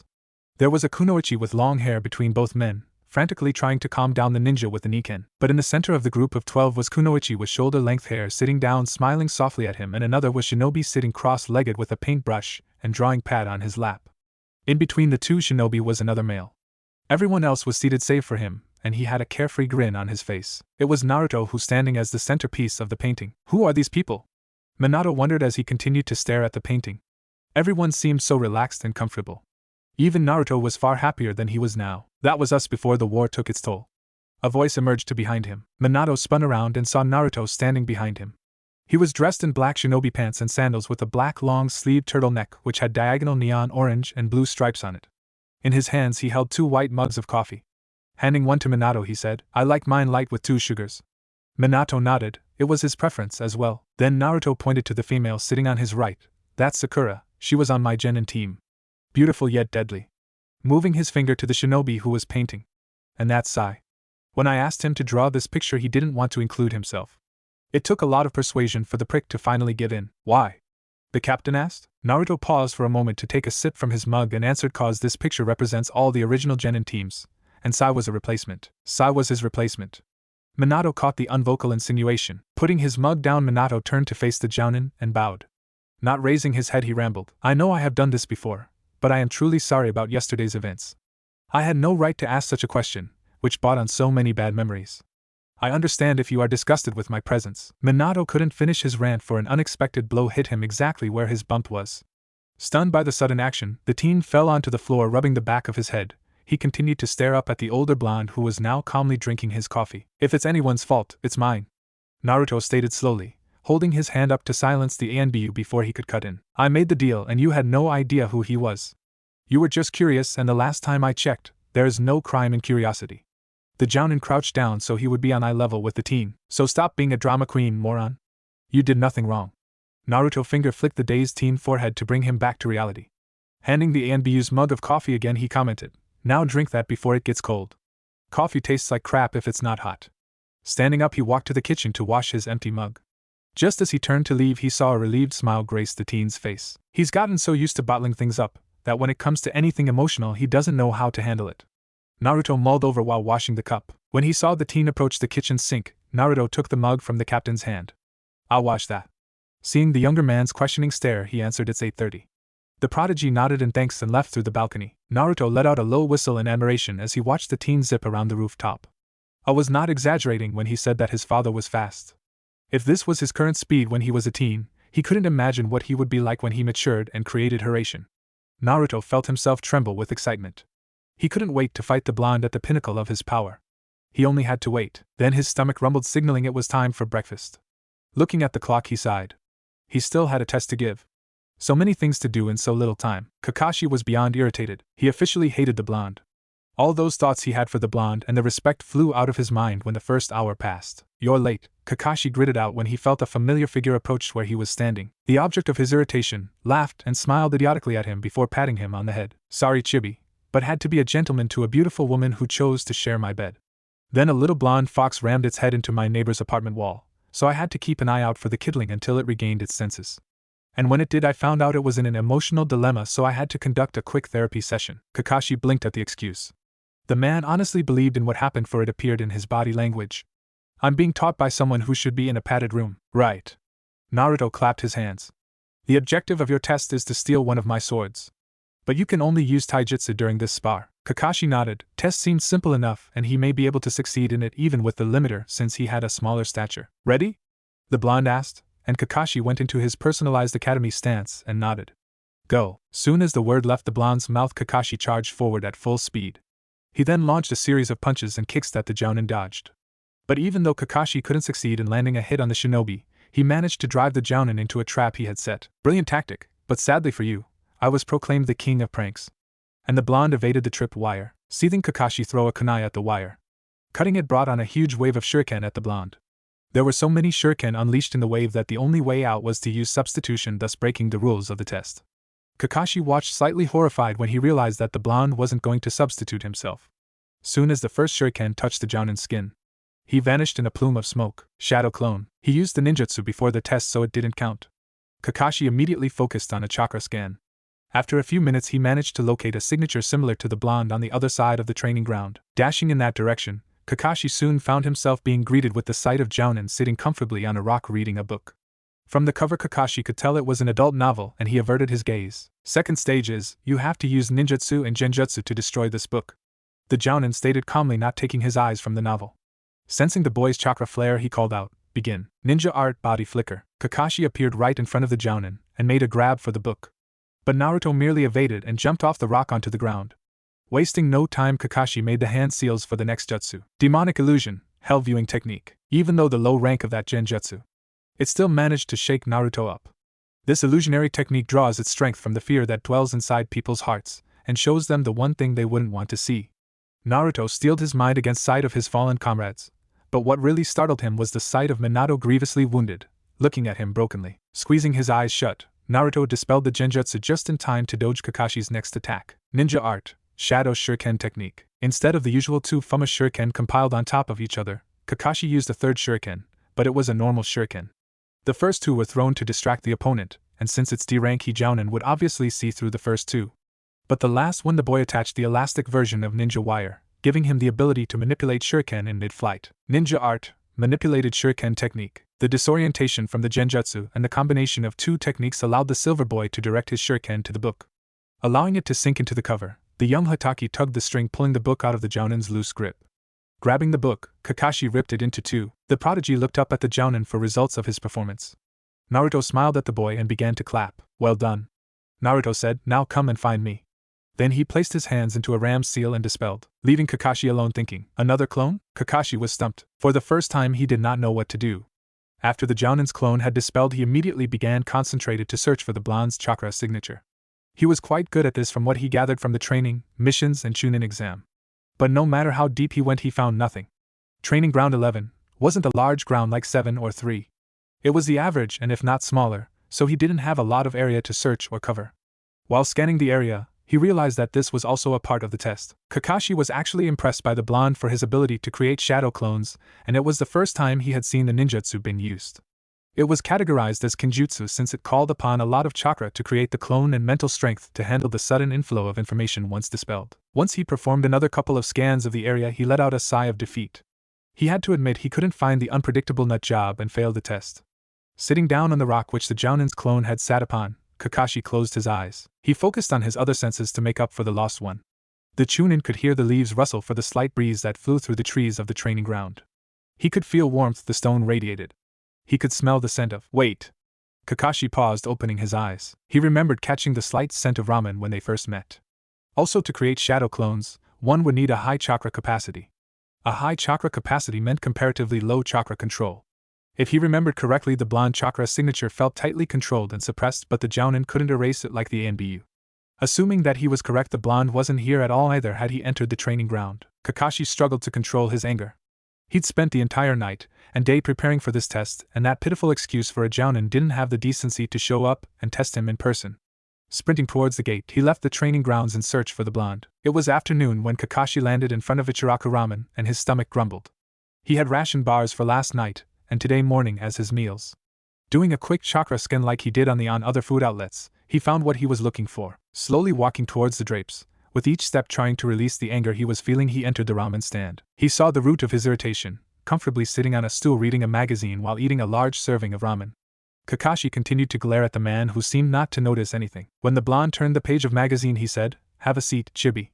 You must be dead beat." Kakashi didn't want to admit it, but he was exhausted. His chakra was low due to pulling off multiple ninjutsu and genjutsu. His body ached after the taijutsu spar and running around Konoha in search for the blonde. Despite his anger, he complied. Climbing onto the stool, he waited for the blonde to explain. His hand fingered the handle of the kunai, in case the blonde had another bizarre reason. Once he got comfortable on the stool, he heard the Jounin call out, "Oyaji, you can bring in that dish here." The gaki finally turned up. Kakashi's grip tightened on the kunai. This man was no different than the rest. He was just like his Genin Jounin sensei. But his grip loosened when he saw a portion of salt-broiled sori and miso soup with eggplant. Kakashi looked up at the Jounin in confusion. "Eat up, Chibi. Then we'll talk." The prodigy didn't make any movement to eat his food despite the feeling of hunger gnawing his stomach. But he continued to stare at the blonde determinedly. "This is just another trick. You're being nice to me to win me over just so you can manipulate me. Too bad for you, I read all those books on mind control." Kakashi thought and let a smug smile grace his masked face. Naruto, immediately catching on to boy's refusal to eat, calmly closed the magazine. Placing the disposable chopsticks down, he turned to face the silver-haired Chunin. Looking directly into the boy's eyes, he said, "Kakashi." The Chunin posture became alert. This was the first time he had heard the blonde use his name. "I want to give you the results of your performance on the test, and I cannot do that with you about to drop dead." Naruto watched as the boy broke his eye contact to glance at the food for a second and then resumed glaring at him. Suppressing a sigh, the whiskered blonde sipped the soup and took a bite of the sori. "I really have to talk to Gigi about this paranoia problem." But the silver-haired child still glared at him. "Fine," Naruto said, throwing his hands in the air, "I won't peek." And he resumed eating his ramen and reading the magazine. Only this time with his back facing the young Chunin. "Brat." Some time passed when he heard the soft tap of the miso soup bowl being set down on the table. Slowly turning, he evaluated the silver-haired boy. The fatigue had reduced and the brat was sitting straighter than before. He could still see the mistrust in the child's eyes, but now there was a flicker of doubt as well. Taking the boy's unwavering gaze and uncomfortable silence as an indication, he began. "As you pretty much figured out, the test was in 3 parts. 1 was to check your taijutsu, speed and strength. 2 was to check your genjutsu, ninjutsu and hand seals, and 3 was to check your stamina and intelligence." Kakashi nodded in agreement and understanding. Once the anger faded away, he realized that the blonde was testing his ability to apply the data he'd received.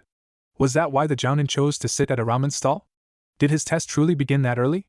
The blonde didn't seem the type to think that far ahead, but it was in the code that a shinobi must look underneath the underneath. The new shinobi just seemed to become more and more enigmatic to Kakashi, as he waited for the shinobi to continue. "The taijutsu style you use is a modified version of the academy style, isn't it?" The Chunin nodded. The standard style was not suited for him. for it required a lot of physical strength that his 6-year-old body did not possess and would not until he grew older. Tapping his chin thoughtfully brilliant, cause it uses speed to compensate for the strength you have. Since you have a smaller body is actually above level, but that will change with time. Moving on to part 2. I was surprised you could use body flicker, but taking your chakra capacity into consideration, I assumed that you can use it only for short distances. Naruto looked at Kakashi, who nodded his head in reply. I wasn't surprised to see that you had quite the collection of ninjutsu, but the combo of the genjutsu and altered shuriken ninjutsu was impressive. So were your hand seals. Naruto paused for a moment to sip some water and recollect the information his clones had sent him. Part 3 was really the all-over, but focused mainly after completion of Part 2. Your intelligence was obviously quite high for the quick improvisation of the trap, the modification of the academy style, and the alteration of the shuriken jutsu. Pausing for a moment, the only area you really lack in is your stamina. But that too will come with age. Kakashi knew his stamina was a disadvantage, which was his reason for focusing on speed and aim. He didn't have the endurance to drag out fights, so he went on the one-and-done sort of attack to be effective in battle. His self-evaluation was cut short when he heard the Jounin's voice again. So if I put your abilities into stats, they would go like this. And Naruto handed a paper serviette to the boy. On the disposable tissue in bad handwriting read, Ninjutsu 2.5, Taijutsu 2, Genjutsu 1.5, Intelligence 3, Strength 1.5, Speed 3, Stamina 1, Hand Seals 2, Total 16.5. Even though he had a comparatively high total, the distributions of his skills were not that impressive. He did have high levels in intelligence and speed, but Kakashi knew he could not rely on those two alone. His stamina and chakra capacity were too low for him to be apprenticing for a Jounin who was the complete opposite. The chances for him qualifying for the apprenticeship were dropping. Kakashi's grip on the tissue tightened and his eyes began to prick with tears. He wasn't testing me on the success of the test, he was testing me on whether I was good enough to be his student. How foolish of me. He even told me. Noticing the black cloud descending upon the silver-haired boy, Naruto flicked the Chunin's nose. Chibi, he said, gaining the boy's attention. He could see the internal struggle the child was facing, trying to force away the feeling of failure. If he assumed correctly, this might have been the first time the boy was told he didn't succeed in something. Taking the paper tissue away, he said, in the end this means nothing. And he shredded the serviette. Scrunching the remains and throwing them into a bin, he continued, it all boils down to one question. Looking down, Kakashi bobbed his head in agreement. Do I or do I not accept you as my apprentice? Although it was immature of him and plain evil, Naruto made a dramatic pause before answering slowly and calmly. Hatake Kakashi, I. He never got a chance to finish when a group of ninja, Chunins from the style of their vests, entered the ramen stand. Hey guys, look who we have the pleasure of meeting today. The prodigious Hotake known as the son of the great white fan, one Chunin announced condescendingly, which was followed by the sounds of jeers and laughter. The depression that Kakashi was feeling suddenly turned into anger. Gripping his kunai tightly, his eyes narrowed and in the process he leaked a bit of killing intent. But instead of intimidating the group, it only increased their laughter. Will you look at that? Chibi, here is trying to intimidate us. Another Chunin said, and the group laughed. Kakashi's jaw tightened so rigidly that if he added any more pressure it would shatter his teeth. But soon after the words left the Chunin's mouth, the laughter ceased immediately. Everyone in the ramen stand tensed up and froze. It was killing intent, but it wasn't from Kakashi or anyone from the group. Turning his head ever so slightly and following the frightened gaze of his tormentors, he found the origins of the tense feeling. It was Naruto. He was sitting casually on the stool, with one hand supporting his head. The blonde seemed bored and was absent-mindedly spinning a kunai on his index finger. All this time the blonde's fringe covered his eyes, but that didn't stop them from seeing the bone-chilling smile. The whisker-like scars only increased the animalistic look of the Jounin, along with the teeth of the shinobi, which seemed longer and sharper. Then he raised his head, meeting the gaze of his victims. As blue eyes glinted purple in the light, another wave of ki flew over the crowd. Even though Kakashi knew he wasn't being targeted, he could feel his flight or fight senses being activated. He knew he couldn't take on the blonde, but his body was too scared to even move. The air was thick and difficult to breathe. Kakashi could feel his heart hammering in his ribcage, and his pulse pound all over his body. Adrenaline was kicking in and his mind was screaming at him to move, but his body wouldn't listen. He was scared. Hatake Kakashi was terrified. The blonde Jounin slowly raised himself from the stool and walked towards the group. His steps were slow and silent, like a predator approaching his prey. The group of Chunin could barely contain their fear as the blonde approached them. That chibi over there is my student, brats. And he glared at the clique to make his point, making them tremble as a result. Only I have the authority to call him that. You address him like as you do to any other shinobi. Am I making myself clear? He asked forcefully. The Chunins nodded feverishly in response. It was not like they had a choice. Do or die. Now do yourselves a favor and spread the word. Naruto said, spinning around on his heels, and finished off with one last wave of ki. Now beat it. He commanded harshly, canceling his killing intent, but the hostility remained. Soon as the tense atmosphere was released, the Chunin scrambled out of the stand, nearly tripping over each other in the process. Kakashi continued to stare at the blonde jounin. He had never experienced anything like before. That killing intent couldn't possibly be human. It was too animalistic and malicious for it to be of any human origins. Just who was this shinobi? The jounin seemed so harmless and friendly to be whatever he had witnessed a couple of moments ago. The transformation from a playful tabby cat to an angry tiger was so frightening that his entire body became cold. Even thinking about it resulted in gooseflesh. He had been in few battles and he had received animosity daily from the shinobi and civilian community daily ever since his birth, but what he had just witnessed was something else altogether. Still terrified, he watched as the blonde apologized to the ramen stand owner, who merely waved it off saying he didn't want to serve customers who didn't know how to respect others. Nodding in agreement, the jounin ordered another bowl of ramen. While waiting for the shinobi's order, Kakashi still remained rooted in the same position. He couldn't cancel the effects of the ki himself, and if he could he was too afraid to approach the blonde. Then he felt a wave of warmth wrap around him like a blanket. Kakashi felt as if someone had removed him from a cold underground cell and placed him in the sunlight for the first time. He felt safe and relaxed. When his body began to loosen up, he became conscious of why he began to feel this way. He had overheard when his teammate were talking to each other about their aftermath of their first battle on a C-rank mission. During their delivery of a scroll containing important information, they had encountered a jounin who was trying to obtain the scroll by intimidating them. Their jounin sensei killed the interceptor and apparently removed the after effect of the exposure to ki. Kakashi, who managed to react to the act and help his sensei, didn't seem to recall undergoing any of the described experiences his teammates described. So this is what it feels like. He mused as he secretly enjoyed being bathed in the jounin's chakra. Didn't anyone tell you it's rude to stare? A familiar amused voice cut into his thoughts. Kakashi shook his head.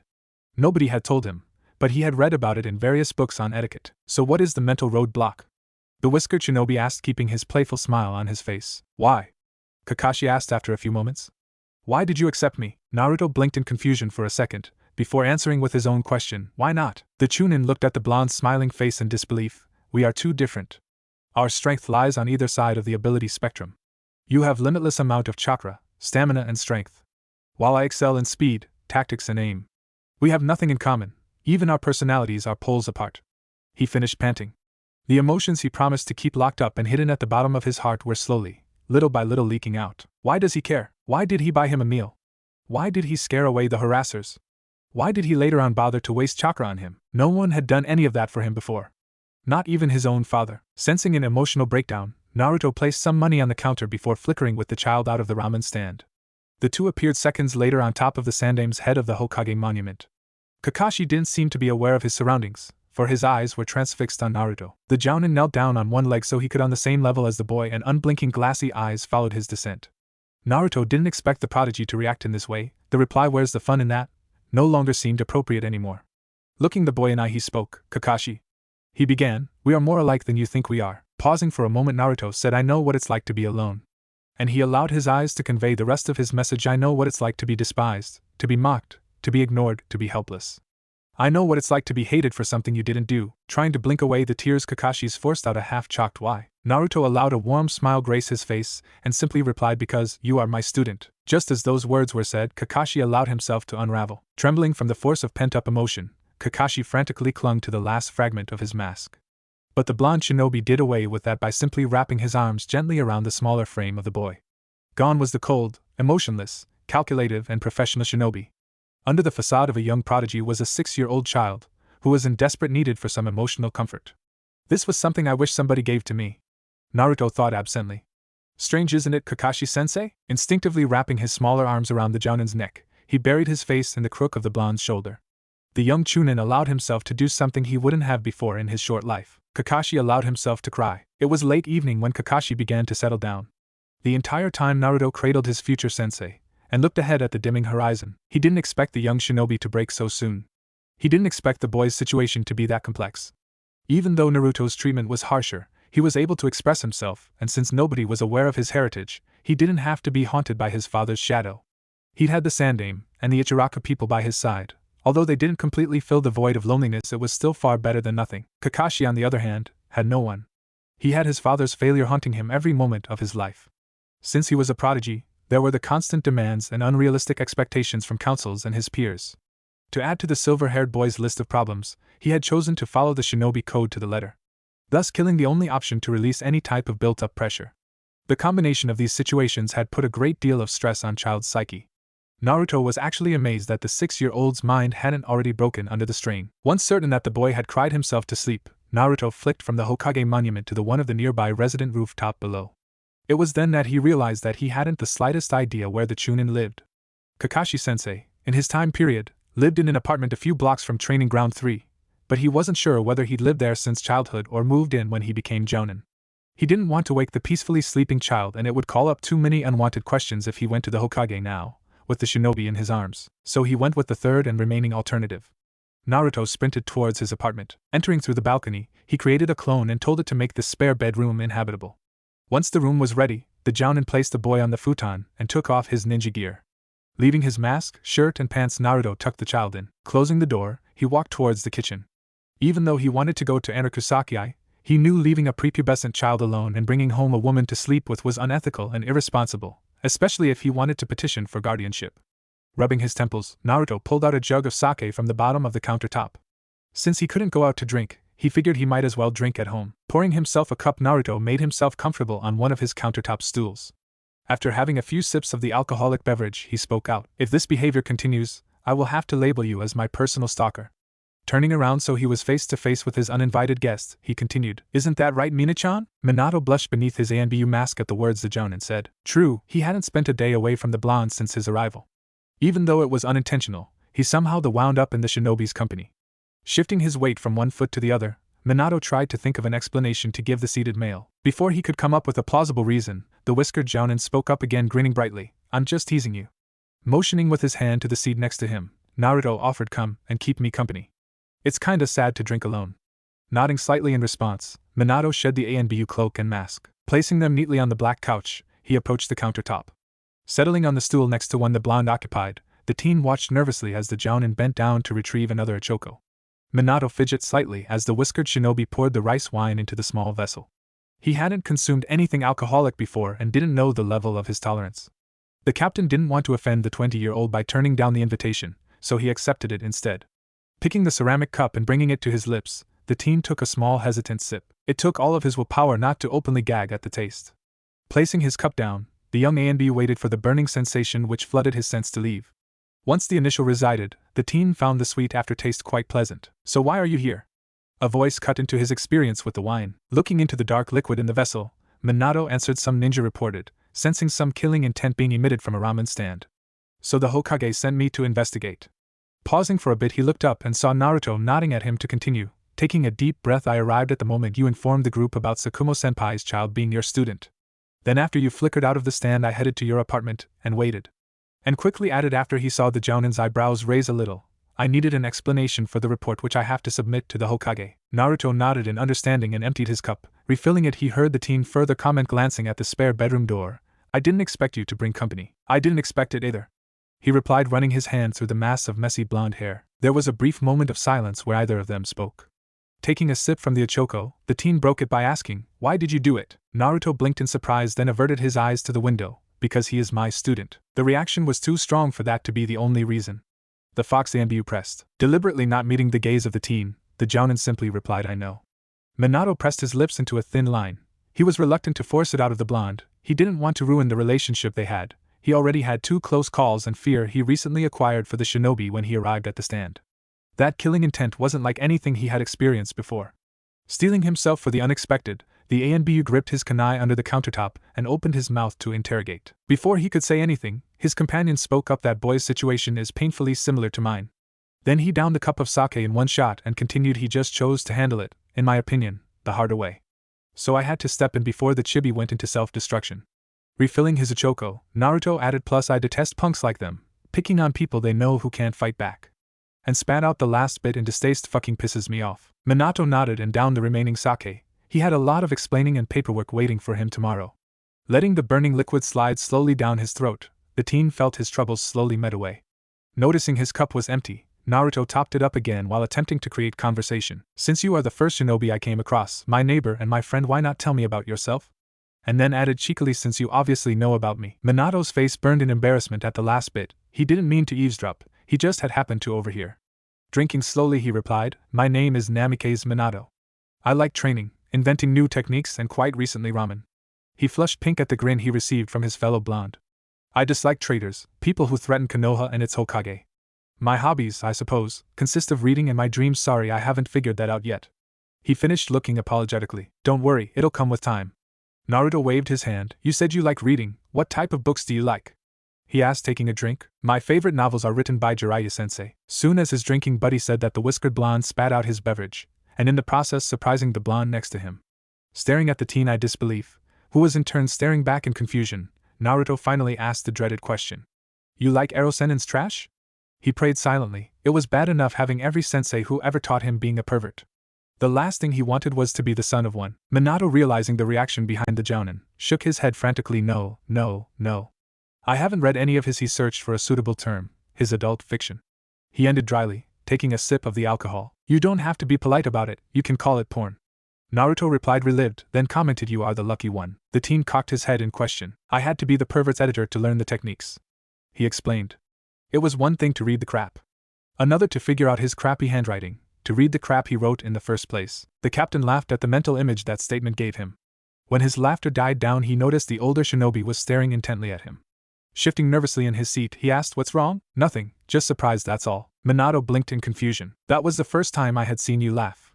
Naruto explained. The teen averted his gaze to the countertop in embarrassment. Don't get me wrong, but you should laugh like that more often. And he took a sip of sake before commenting absent-mindedly, it has a very pleasant sound. The foxy Anbu turned a strong shade of deep red. The teen bent his head down so the jounin wouldn't see his face and downed the beverage. Completely oblivious of the flustered teen, Naruto tried to start another conversation. One would think the fourth Hokage would be at least a conversationalist. Before he could initiate the conversation, 17-year-old asked, are you seeing Mitarashi Hanami? What a strange question to ask. Depends on what you mean by seeing. Courting. Naruto chalked on his sake. That is one term I thought they didn't use anymore. Don't tell me he's old-fashioned. Coughing and clearing his throat. No way. He replied, crossing his arms to form an X. I'm a love them and leave them type of guy. Plus I'm new here, why would I want to date anyone now? Also, what made you ask that question? The whiskered blonde looked at him strangely. Nothing really. Just saw you two at the door, and you seemed captivated by her. Minato let out a smile in relief. He felt comforted by the jounin's words. I wasn't captivated by her, Naruto protested childishly. His manly pride took a deep blow at that statement. Normally he was the one who captivated people. Not the other way around. I was admiring her. Minato chuckled. No doubt you were. I greatly dislike you now, you know that. I'll be sure not to lose any sleep over it. Why did you hide this charming side of your personality, Minakuin? I reserved it only for you, Naruchan. I feel honored. Don't worry, you are idiot. You really have to stop complimenting me. Both blondes stared at each other, trying desperately to suppress the mirth that was shining in their eyes, but failed miserably. Naruto was the first to go, and was shortly followed by Minato. After the laughter died down, the two continued to drink their alcoholic beverage in a relaxed, comfortable silence. We finished this one. Naruto broke the silence when he went to pour himself another cup. I'll get another. And he slipped out of his seat to fetch the second flask of sake. Soon as he bent down to grab the second bottle, he heard a dull thud. Raising his head, he noticed Minato had disappeared. Looking over the countertop, he found the missing blonde.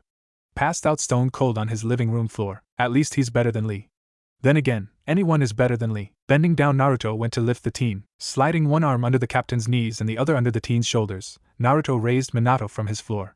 For the first time he realized how much lighter and smaller the younger blonde was.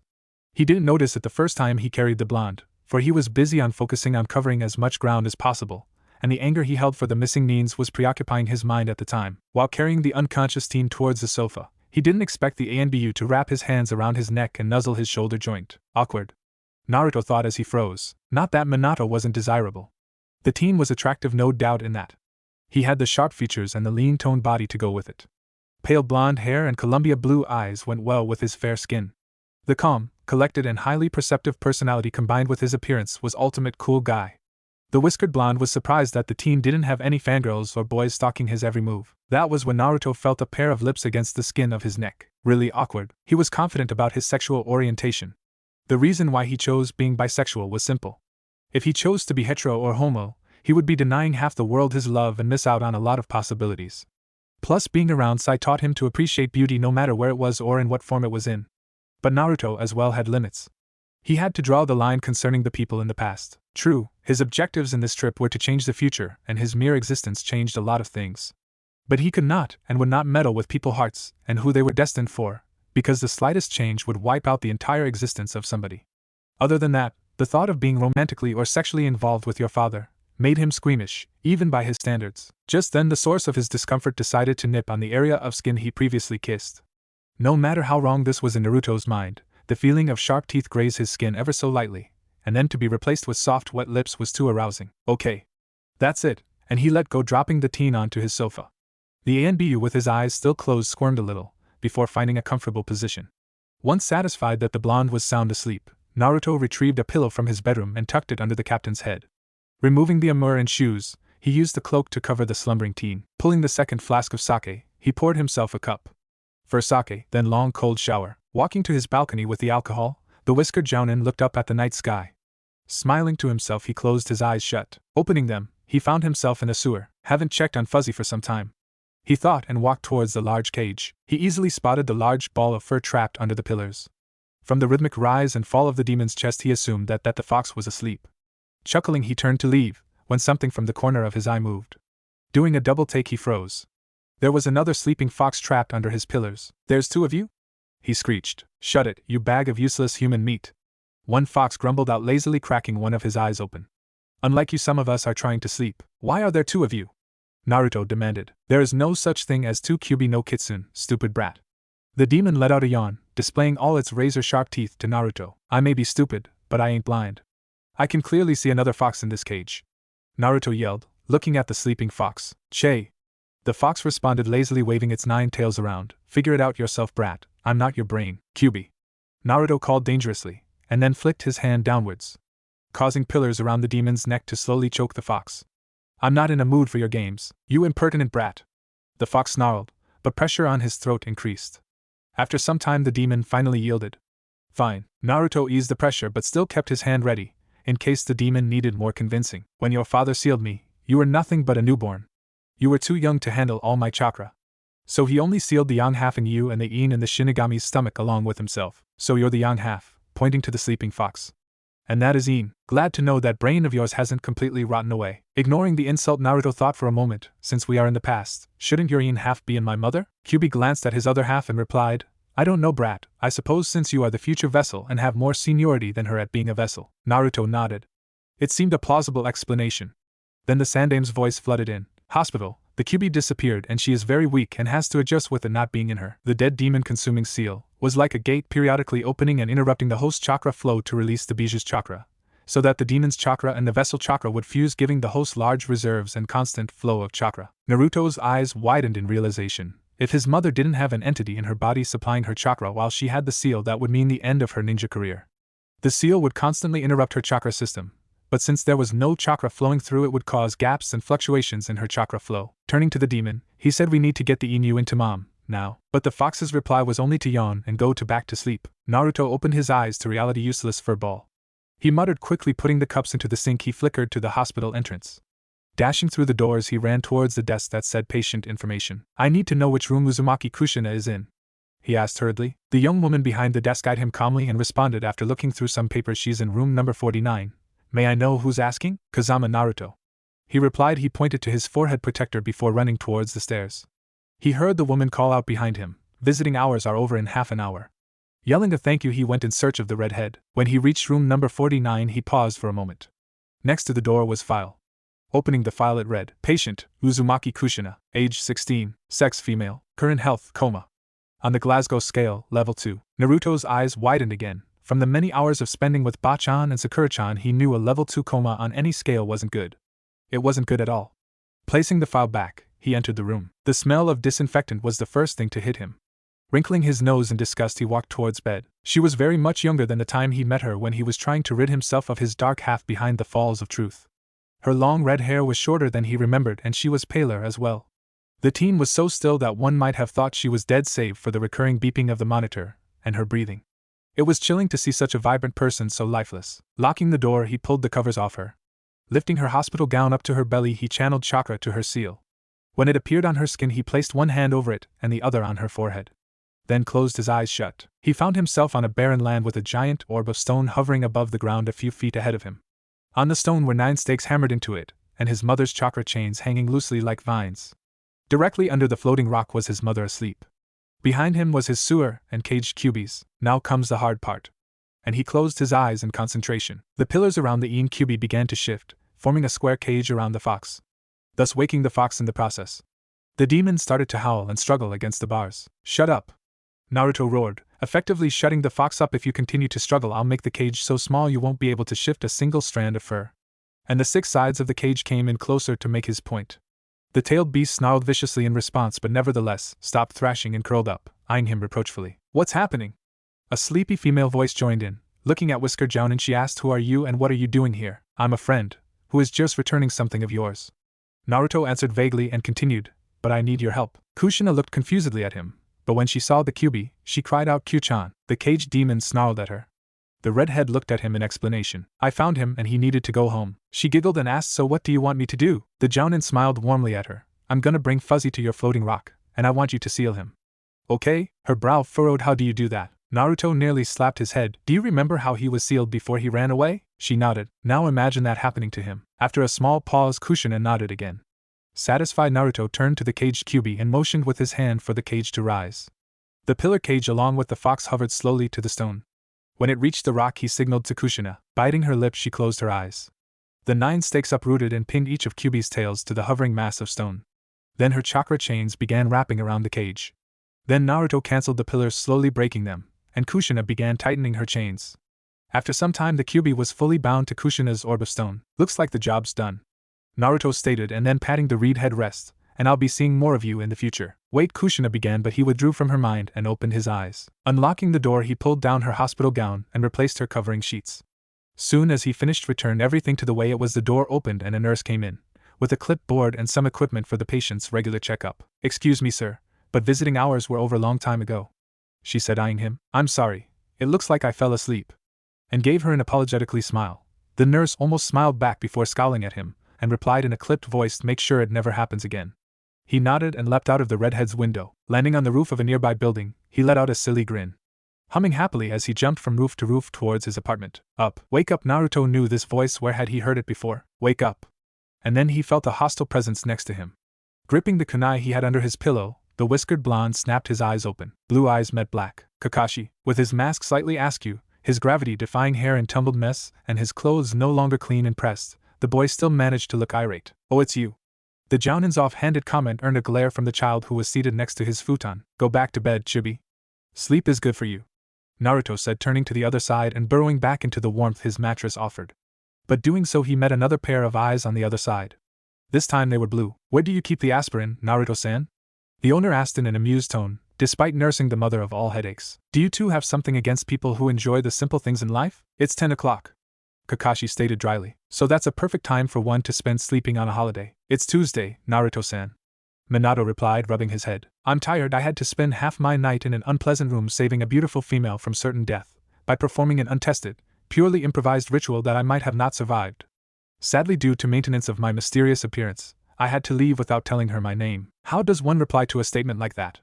Minato and Kakashi thought, looking at each other in hope of an answer. While the 2 shinobi on either side of his bed stared at him in disbelief, Naruto shot up, surprising them both. Now, look what you two done. I'm awake, sleep-deprived, and cannot return to the comfort of my mattress. Making a shooing motion with his hands, he continued, Out, I need to change. Turning towards Minato, he winked. Unless you want to show? The captain turned a bright tomato red and lost the ability to access his brain. As Naruto laughed at the teen's discomfort, Kakashi merely shook his head at the antics between the 2 blondes and guided the momentarily flustered Anbu out of the Jounin's room. We are at the gates of war, and this is what our best soldiers are up to. I really am worried about the fate of our village. Soon as the 2 shinobi left his room, the whiskered blonde let out a sigh. He didn't know how to interact with his new shinobi pupil. Apparently the boy had chosen to remain the same cold and aloof shinobi like nothing had happened, but there was a difference in him as well. When Naruto met the boy's eyes, he saw relief and happiness flicker through them. Also, the young Chunin's hand was trembling when he touched the Jounin to wake him up, as if the boy thought him dead. Running a hand through his bed hair in frustration, the whiskered blonde began to strip. Never did I have my work cut out for me, he thought as he entered the bathroom. Looking into his bathroom mirror, his eyes fell onto his neck. To be precise, the area where his teenaged father had earlier chosen to leave a love bite. Although there was no mark, he had to thank Kyubi for that. No amount of healing would erase the memories that incident left behind. No matter how hard Naruto tried to tell himself that the teen was under the influence of alcohol, nothing could comfort him from what he felt at that moment. Shock and awkwardness he could understand, but arousal. His mind was screaming it was wrong, while his body was responding the complete opposite. If he hadn't let the ANBU go and decided to visit his teen mother, only Kami would know what he would have done. Naruto wasn't disgusted at the whole incident, just disturbed. Touching the area with his fingers lightly, he glared at his reflection. He was thinking too deep into the matter. The teen was drunk and was obviously sexually frustrated, which led his intoxicated self to act on impulse. Occam's razor. Naruto mused as he stood under the shower. The simplest explanation is most likely the correct one. Meanwhile, in the living room sat two shinobi on the couch. One was taking in his surroundings, and the other was holding his head. Why does my head feel like someone set off an explosion tag and at the same time used my stomach as a trampoline? The blonde groaned out in pain. Spying the empty bottle of sake in the counter, his silver-haired companion asked Namake's Taishu, "Is this your first time drinking?" The ANBU didn't answer but bristled in embarrassment, but that was enough of a response for the young chunin. Namake's Taishu, "You are having a hangover." And Kakashi's mental image of the famous ANBU prodigy who was personally tutored by the great Toad Sannin himself was beginning to shatter bit by bit. After a somewhat uncomfortable silence, Kakashi continued in a drier tone, "Drink some water or coffee, and then eat something." Minato shot the chunin an irritated look. Being told what to do hurt twice as bad when it was coming from a 6-year-old child. "Just get me some aspirin and I'll be fine." Before the silver-haired boy could answer, another voice cut in. "Sadly, the Gaki is right. It's better to eat and drink something rather than shove some pills down your throat." Wearing an orange-red long-sleeved turtleneck and black shinobi pants, Naruto sat down onto the chair facing the two-seated shinobi. Musing up his hair, he caught the stares of both ninjas. "What?" he asked. The two prodigies looked at each other, until Minato spoke up. "Don't you have anything in a neutral color? Do not diss the orange." Naruto glared. "Me without orange is like Tsunade without her breasts." "Naruto-san, I wasn't insulting the color, just looking out for your safety." Glancing at Kakashi, "Also, you shouldn't speak of such things in front of minors." The jounin just waved it off and replied, "It not like the chibi doesn't know, and it's good for him if he starts young." Oblivious to the open-mouthed captain and the red-faced boy. Plus, he's gonna be a future porn addict. "There are some things I can prevent, and that is not one of them." Seeing that no one was going to speak up, the whiskered shinobi clapped his hands and spoke. "Since we all are here and starving, I vote to go to Ichiraku for breakfast." "Ramen cannot be considered breakfast," a skeptical prepubescent tone voiced out. Lightly hitting his head, the now annoyed jounin retorted, "Shut up, Gaki. Ramen is the food of the gods, so it can be eaten at any time of the day." Kushina peered out of her hospital room window. The entire hospital team that was in charge of viewing her medical progress was completely shocked when the kunoichi woke up from her comatose state early this morning. The doctor in charge explained to Redhead that due to the sudden disappearance of her tenant, her body had gone into severe chakra exhaustion, which inevitably led to a completely shut down. A Yamanaka had been brought earlier to examine. Kushina found out that she was mirroring the deep coma state she was in reality, in her mind. Later on, when she woke up, the mind reader had been brought again, but only to reply shakily that the Kyuubi had returned to her body. Strangely, when the Hokage, who had been present during the entire mind transfer, had asked who had visited her lately, the receptionist at the patient information had replied Kazama Naruto, and a nurse had nodded her head saying something along the lines of falling asleep at her bedside. The information of her status of a Jinchuriki was hidden. Only a few were aware of it, including the Hokage, the Sannins, a team of medics, and the council. So why a random person would come and visit her, let alone fall asleep at her bedside, and why did the Hokage let out a frustrated sigh? But that wasn't what put the kunoichi on the edge. Yawning, she placed her hand on her stomach, the exact point where the seal was. What was that? Kushina couldn't remember what happened clearly. Although she did feel someone had entered her mindscape, her instincts were not awakened until she felt Kyuubi's malevolent chakra flood her system, reactivating her brain to her senses, causing her to wake up only in her mind.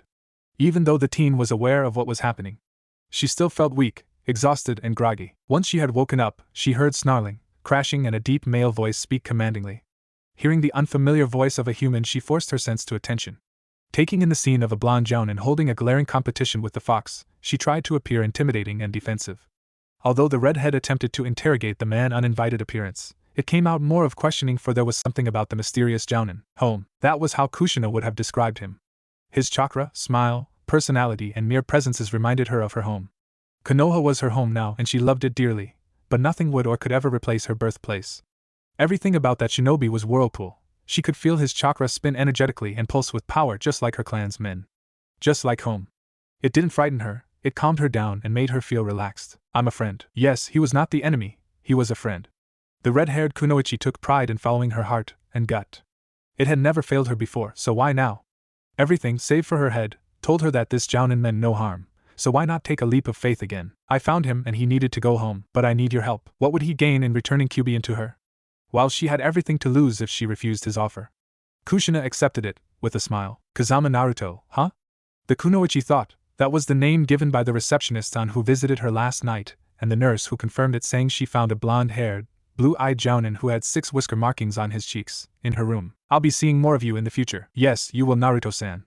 The red-haired teen smiled, looking at the village. She had a lot of questions to ask. So I guess you guys are now acquainted? The jounin asked, glancing at the shinobi on either side while they were waiting for their order. Both prodigies looked at each other for a moment. Flashback. Kakashi cracked his eyes open. Strangely, he felt worn out, but not physically. Taking in his surroundings, he realized the reason behind his drained state. There was only one person in the Konoha who would have carrot-colored bed sheets and pillowcases. He was in Kazama Naruto's apartment. No. It's Kazama Shirsho, now. He corrected himself, smiling beneath his mask as recalled the events of yesterday. When the young Chunin figured out how he wound up in his new teacher's spare bedroom, he turned a bright tomato red. How immature. He thought as he gripped the sheets tightly in his small hands. He'd cried in front of the jounin. He broke in front of a new shinobi. He snapped in front of the ninja who had just accepted him to be his student. How unprofessional. But his self-berating thoughts were short-lived when he remembered the embrace the blonde held him in. He was right in his earlier observation. The shinobi was warm. In that embrace he felt as if someone had wrapped him in a thick fuzzy blanket on a rainy day. He felt for the very first time, accepted and understood. Someone saw his pain and chose to soothe it. All the expectations, responsibilities and duties melted away. The cold glares, vindictive words, humiliating and discriminating actions didn't matter anymore. None of it mattered anymore, and chains that were tying him down all fell. After letting out all the frustrations, anger, sadness until he had no more tears out, Kakashi chose to listen to the heartbeat of the shinobi. He was too tired to do anything else save for closing his eyes and listen to the rhythmic pounding of the blonde's neck. He had never been held in such a way before. His colleagues were not on good terms with him, girls were too afraid of him, even his father didn't even want to touch him, and in the end avoided him as if he was Jinchuriki. Savoring the moment, he allowed himself to fall asleep. Kakashi snapped his head upwards. Now was not the time to feel pampered. He had to prove to the jounin that he made the correct choice and have no regrets in it. Removing himself from the futon, he found his discarded shinobi equipment next to the mattress. Wearing them and folding the mattress, he left the room. Leaving the spare bedroom and entered the living room, his eyes fell on the clock. It was past 9:30. This was the first time he had ever woken up any time after 5. Searching the room for the blonde, his eyes fell on the couch. To be precise, the slumbering figure on the couch. There was something wrong with the figure of the blonde on the couch. The shinobi was smaller, and the blonde hair was lighter than the jounin teacher. Plus there was a Fox ANBU mask on the black coffee table, and the ninja was garbed in standard ANBU uniform. Just then the blonde shinobi shifted and his face now faced Kakashi. Namikaze Minato. What was Konoha's prodigious ANBU captain doing, sleeping on a newly transferred shinobi's couch? Kakashi crept closer towards sleeping captain and studied the shinobi's face. The teen did have an uncanny resemblance to the jounin. Are they related in any way? The silver-haired boy pondered. Just then a Hokage prodigy deflected a kunai thrown at him. You have to do better than that if you want to sneak on me, Naruto-chan. Minato spoke in a playful tone while closing his eyes. Naruto-chan? Kakashi nearly chalked out. Just what was his teacher's relationship with the captain? The more he found out about the jounin, the more confused the chunin became. I'm not Kazama Naruto, the young shinobi finally stated. Snapping his eyes open, Minato replied with an intelligent, oh, flashback and, yes. Minato answered, with a tone of finality while staring directly at Chunin seated on the other side of the jounin. Naruto raised his eyebrows in curiosity, then glanced at Kakashi, who in turn refused to meet his eyes. Weird. The whiskered blonde thought, then reached out to take a pair of disposable chopsticks when he saw their order being served. Minato, on the other hand, was sipping the glass of water he'd asked from the ramen chef before. While massaging his head, he tried to recall what had happened last night. He remembered the conversation, the explanations and questions that were answered last night. But he just couldn't remember what happened after that.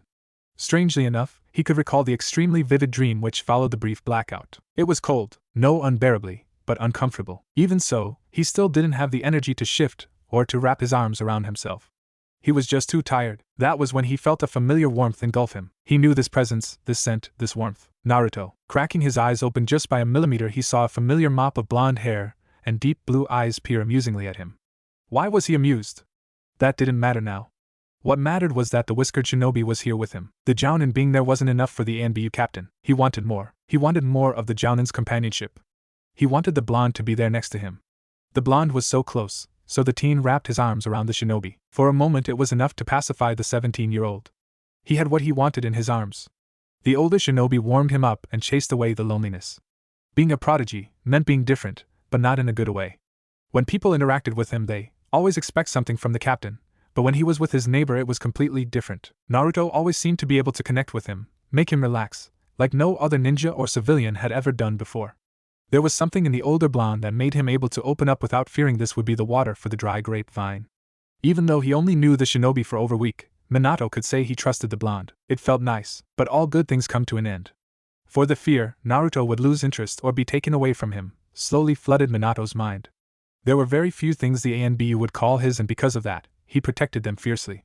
Naruto was his and no one else's, and the teen decided to make it a world-renowned fact by nibbling the neck of the shinobi. Once satisfied with his work, he released the whiskered blonde and fell into a deep, peaceful slumber. Minato covered his face with his hands. He could practically feel the blood rush to his face. What kind of dream was that? The teen screeched in his head. He had no rights of ownership over the jounin, and neither did he have any romantic interest. I just find his company enjoyable. The ANBU told himself, taking deep, slow breaths to calm himself and his face down. After his composure returned, he caught the sight of the jounin, the chunin and ramen chefs staring at him. What?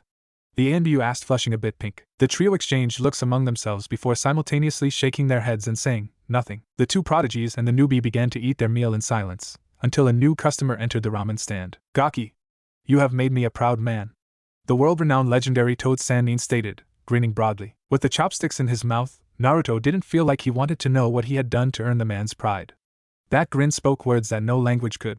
Clearly oblivious to the whiskered shinobi's uneasiness, the Sannin began. First, betting and leaving a satisfied Mitarashi Hanami.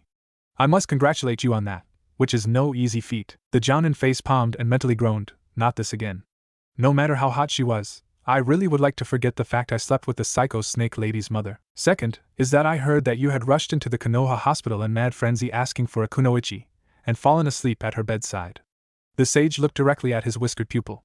Didn't peg you as the romantic type, but that stunt earned you quite the fan club. Misinterpreting his time-traveling student's expression, Jiraiya allowed his face to turn lecherous.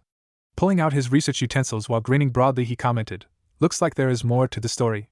Now Gaki, don't be stingy. Sharing is caring. More detailed the better. Naruto gaped. Minato chalked. Kakashi calmly continued to eat his meal. Adults. It was late morning at the Ichiraka ramen stand, and there sat 3 adults and child, in heavy silence at the countertop. Jiraiya loved how informative the village grapevine was. Naruto was stunned at how informative the village grapevine was. Minato didn't believe the information he just received from the village grapevine, and Kakashi just didn't give a damn. To be exact, the silver-haired prodigy didn't care for what came out of the village gossip. That's if it didn't concern him. But what caught his attention was reaction of their ANBU captain. They say children notice everything. A prodigy even more so. Why did the captain care about his teacher's nightly adventure? Why did the teen look so hurt? The whiskered blonde had only been in the village for little over a week, unless the chibi's thoughts trailed off, when his blonde teacher found his voice. Erosenin, who told you that? That's for me to know and you to find out. The receptionist and the nurse, wasn't it? Directly from the source, so no alterations. See, I take my research very seriously. Enough with the legitimacy of my work, now give me the key to unlock my bestseller. Don't worry, you can get 15% of the profit. Erosenin. The jounin took a deep breath as if to calm himself down. Do you know who I visited? Why would that be important? Erosenin. The blonde pinched the bridge of his nose. Just go visit and talk to the old man. He was there too. Naruto felt the shiver run down his spine and shook his head mentally to rid himself of the disturbing mental pictures bombarding his mind. Swallowing the urge to gag, he continued to in a strained voice. Just go, Erosenin. The Toad Sannin frowned, but nevertheless nodded. Fine, but this is not over. I still need to speak to you about your other expedition. And left, like that's ever gonna happen. Scoffed the blonde, returning to his meal. After eating a few bites, he asked the staring ANBU captain, What? I thought you told me you were the love M and leave M type? The teen asked, trying to sound amused, but Kakashi could see that he was clutching the chopsticks tightly, and his whole body was slightly tensed. Again, why does he care? The little Hokage asked himself. Looking at his teacher, he found out that man didn't pick up on it. And he was a Kage? I am just, this one was a special case. The jounin answered and went back to his meal. The ANBU's posture tensed even more. How so? The teen pressed, with visible tension in his voice. The jounin looked at the captain and smiled fondly. Well, how do I say this? I know the clan very well, so I was doing them a favor. By sleeping with her in hospital? No, I did not sleep with her. I just slept next to her. Naruto replied extremely slowly. And that makes a difference, cause? With clothes on and she was in bed. With you, I was in the chair. My head was on the edge of the bed, for the bed was too small to fit the rest of you. For the last time, I did not sleep with her. Do you even know who her is? Please do tell. I need to keep an eye on this kunoichi, so they aren't in a relationship yet? Then again, he was a good little shinobi not too long ago, and if mom is anything like me, I guess they don't move in the same circles. Uzumaki Kushina, the whirlpool refugee? Minato heard about her from his colleagues that she was human personification of fire. In body and in personality. But why did he feel threatened and worried by her? Meanwhile, Naruto was a little drawn back by the way the teen identified his future spouse. Weren't they in the same class? Yes, that one. The Whirlpool country was southwest from the island that Marigakure was built on. So both villages knew each other pretty well. I personally know the Uzumaki clan, and when I heard the last surviving heir was in a pinch, I went to help her. I am so going to hell for this. And then later on added after a bite of ramen, she's practically family. And the teen went back to his meal. The Hokage prodigy could see the barely contained relief and happiness flood into the blonde teen's expression at those words. The captain's posture relaxed, and the air around him changed. One would have to be an idiot not to see the sudden transformation, seeing his teacher inhaling his food. Unfortunately, he is one. Seeing a small smile on the ANBU's face when he looked at the whiskered blonde, Kakashi immediately answered his own question. Why did he care? The captain has a strong romantic attraction to new jounin. Staring at his teacher, and the jounin somehow managed to fail to recognize the rather obvious romantic attraction. The older shinobi caught the stare of his student and asked in a very puzzled tone, "What?" Kakashi smiled amusedly under his mask. Then again, it is expected from an idiot like him. Nothing. After he finished his meal, Minato bid the teacher and his student goodbye and flickered out of the stand. Once the blonde captain left the ramen stand, Naruto turned to his student. Now Chibi, let's go to your place. So you can freshen up, cause we have some work to do. Nodding, the silver-haired prodigy hopped off the stool and walked in the direction of his house. The jounin followed him, laughing silently at the bounce in the boy's step. The politically correct term to describe the journey to Hotaki House was enlightening. It consisted of a series of repetitive events. First, Kakashi would walk, earning the usual discrimination and humiliating behavior from both civilian and shinobi residents. Then Naruto would place a hand on his student's shoulder and inform the people of his relationship with the Hotaki boy. The immediate response would be apologies to the silver-haired prodigy and his teacher, and promises it would not happen again. Despite the light feeling of happiness at the act of seeing his teacher defending him, the young chunin looked up and asked, "Wouldn't you get into trouble for threatening everyone and leaking killing intent?" The whiskered jounin ruffled his student's gravity-defying hair and answered after a small pause, "I might get into a little trouble. Most probably a lecture, but nothing more than that." The boy sighed, muttering something that sounded along the lines of idiot, and continued to walk down the street. Naruto smirked at his little student. He could hear the underlying tone of worry in the boy's voice. So he couldn't help but add amusedly, "I care for you too, Chibi." Nearly tripping over his own feet, a flustered Hotaki, Kakashi shot back, "Go stab yourself. I'm no masochist, Chibi, and no BDSM fan either." Kakashi paused for a moment before asking, "What is BDSM?" "Chibi, you see, as your teacher, I must encourage self-study. Teaching in an overly simplified way will discourage independent thought, so let's put that down as homework and things to find out." Seeing his students, "I do not believe you look," the whiskered jounin quickly changed the topic. "We don't have all day, Chibi. Where is your house?" The silver-haired boy merely lifted his finger and pointed at random direction. They were in the east part of the village and near the movie theater. Following the finger, Naruto was greeted by the sight of his student's home. It was the same apartment complex his sensei resided in. No wonder Kakashi-sensei was clinically depressed. Living in the house that your father killed himself is not good for anyone's mental health, especially for a kid of the age 6. "Lead the way, Chibi." The jounin could see the beginning of the melancholy set in. His student seemed to have lost all the excitement and happiness he had earlier. There was hesitancy to walk towards the complex, and each step towards the compound made the boy revert to his dead, emotionless self. While walking up the stairs, the whiskered blonde suggested, "Chibi, while you're at it, pack some extra clothes, towel, toiletries, and some sheets and pillowcase unless you want to sleep on a carrot bed." The chunin stopped climbing and looked at his instructor with curiosity. "Because my apartment is closer to the training grounds and training periods are going to be very irregular. So if we finish around late night, you can bunk in at my place." Naruto explained. He didn't want to scare the boy by informing his decision to petition for guardianship for him. Also, it was better to allow the chunin to become used to the idea of living with him instead of rushing into things. Got to avoid doing too much too soon. Kakashi nodded, understanding what the jounin was trying to say, and entered his apartment. Way too clean and organized for a 6-year-old, thought the blonde as he took in his surroundings. Sitting in the living room, he observed the apartment. Nothing had changed at all in the past and future. Every piece of furniture, picture, and ornament was in the same exact place it was in another 25 years. If it wasn't for sight of a 6-year-old Kakashi running around, Naruto would have thought he was back in his own time period. It didn't long for the prodigy to shower, change, and pack his bag. Dressed in an outfit similar to what he had been wearing earlier, the prodigy entered the living room. "Got everything?" the blonde asked. "Clothes? Sheets? Essentials? Money?" I don't keep money in the house. When I needed any, I would take it from the bank." "Valuables?" "I noticed there are some basic seals against break-in, but bring the heirloom with you." "How do you?" There was only one heirloom that belonged to the Hotaki clan, white light chakra saber. A simple tanto. It wasn't really an heirloom, it belonged to Sakuma, which was passed on to his son once he died. When he became Hokage, he had come across all the mission reports of Team Minato, and he found out about it being destroyed on their last mission. Not much of history to classify it as heirloom, but enough for Kakashi to do so. It's my job requirement. Now keep that on you at all times. Quickly retrieving the small sword, the prodigy nodded. So my place first, and then training ground 11. Let's get you settled in before anything else. Concentrating a bit, the whiskered Jounin informed the young Chunin, hold on to my hand really tight.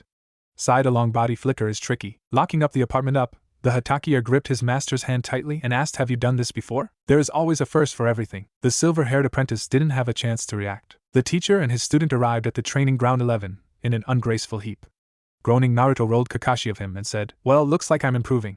Give it a couple of more shots and we actually might appear standing upright. Brushing the dirt of his flak jacket, the silver-haired companion replied, please practice with someone else. Smirking under his mask, he casually suggested, like Namikaze-san. Come on, Chibi. At least we arrived in the same spot. And I would die if I tried this with Minato. Actually, he might die of landing on top of you. The Chunin prodigy corrected his teacher mentally. Okay, I know you have some questions. Let's hear them out. Kazama Shusho, you will call me Naruto-sensei and nothing else, clear? The blonde Jounin suppressed the urge to shudder at the respectful term. Kakashi nodded and corrected himself. Naruto-sensei, what are you specialized in? Naruto frowned and asked, what do you mean by that? He doesn't know? Apprenticeship is based on training in an individual field and becoming specialized in that particular area. So what are you specialized in? Whoa! Loaded question. What am I specialized in? The whiskered shinobi thought back on to his abilities. The Sandaime gave him this job to help the little Hataki prodigy. There was no other reason than that, and he clearly cannot tell the Gaki. After somewhat a long pause, Naruto decided to go with the truth. Nothing. Nothing? The little prodigy dutifully repeated with disbelief in his voice. Yes, Gaki.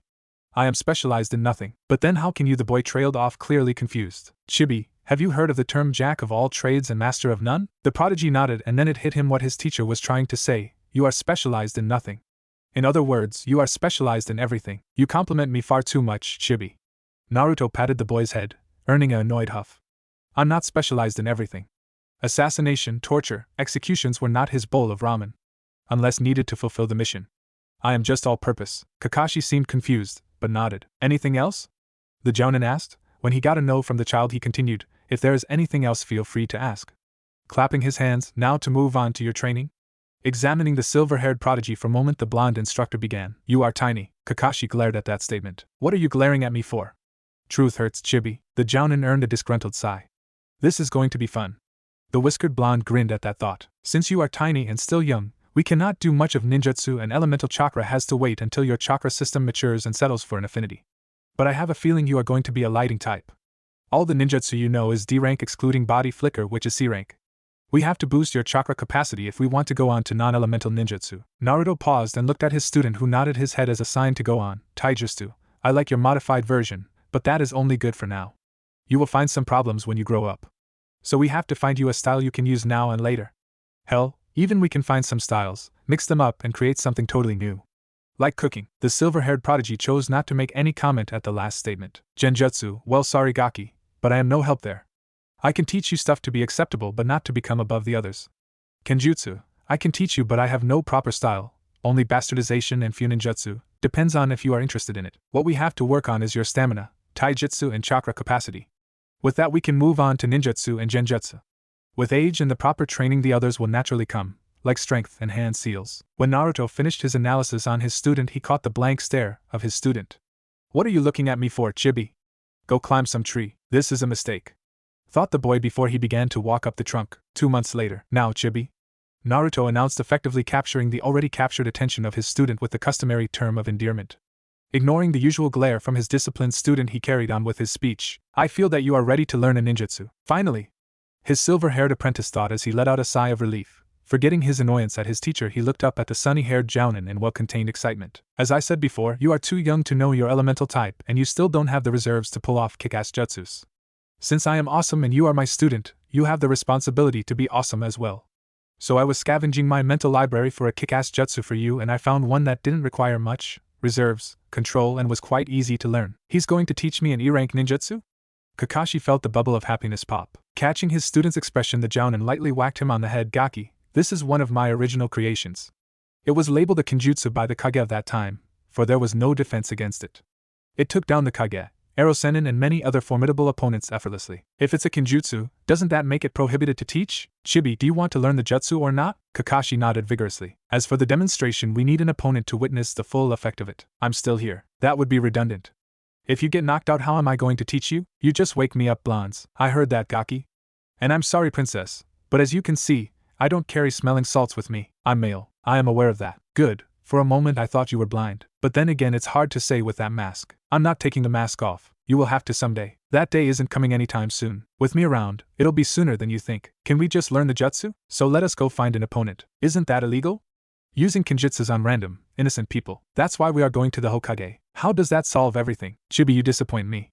Aren't you supposed to be a prodigy or something? What does that have to do with using a dangerous forbidden jutsu on people as demonstrations? I greatly object to spoon feeding, but I'll let it slide this one time. Naruto shook his head in disapproval. The Hokage is the most powerful shinobi in the village, right? Correct. He is powerful and in no matter defenseless, isn't he? He is. What does that wait? You aren't telling me that you're going to. And we have a winner. Patting the Chunin's head like a dog. I knew you had in you. Yes, we are going to use the jutsu on the Sandaime. Otherwise, how are you going to witness the true awesomeness of it? Were you dropped on the head when you were a child?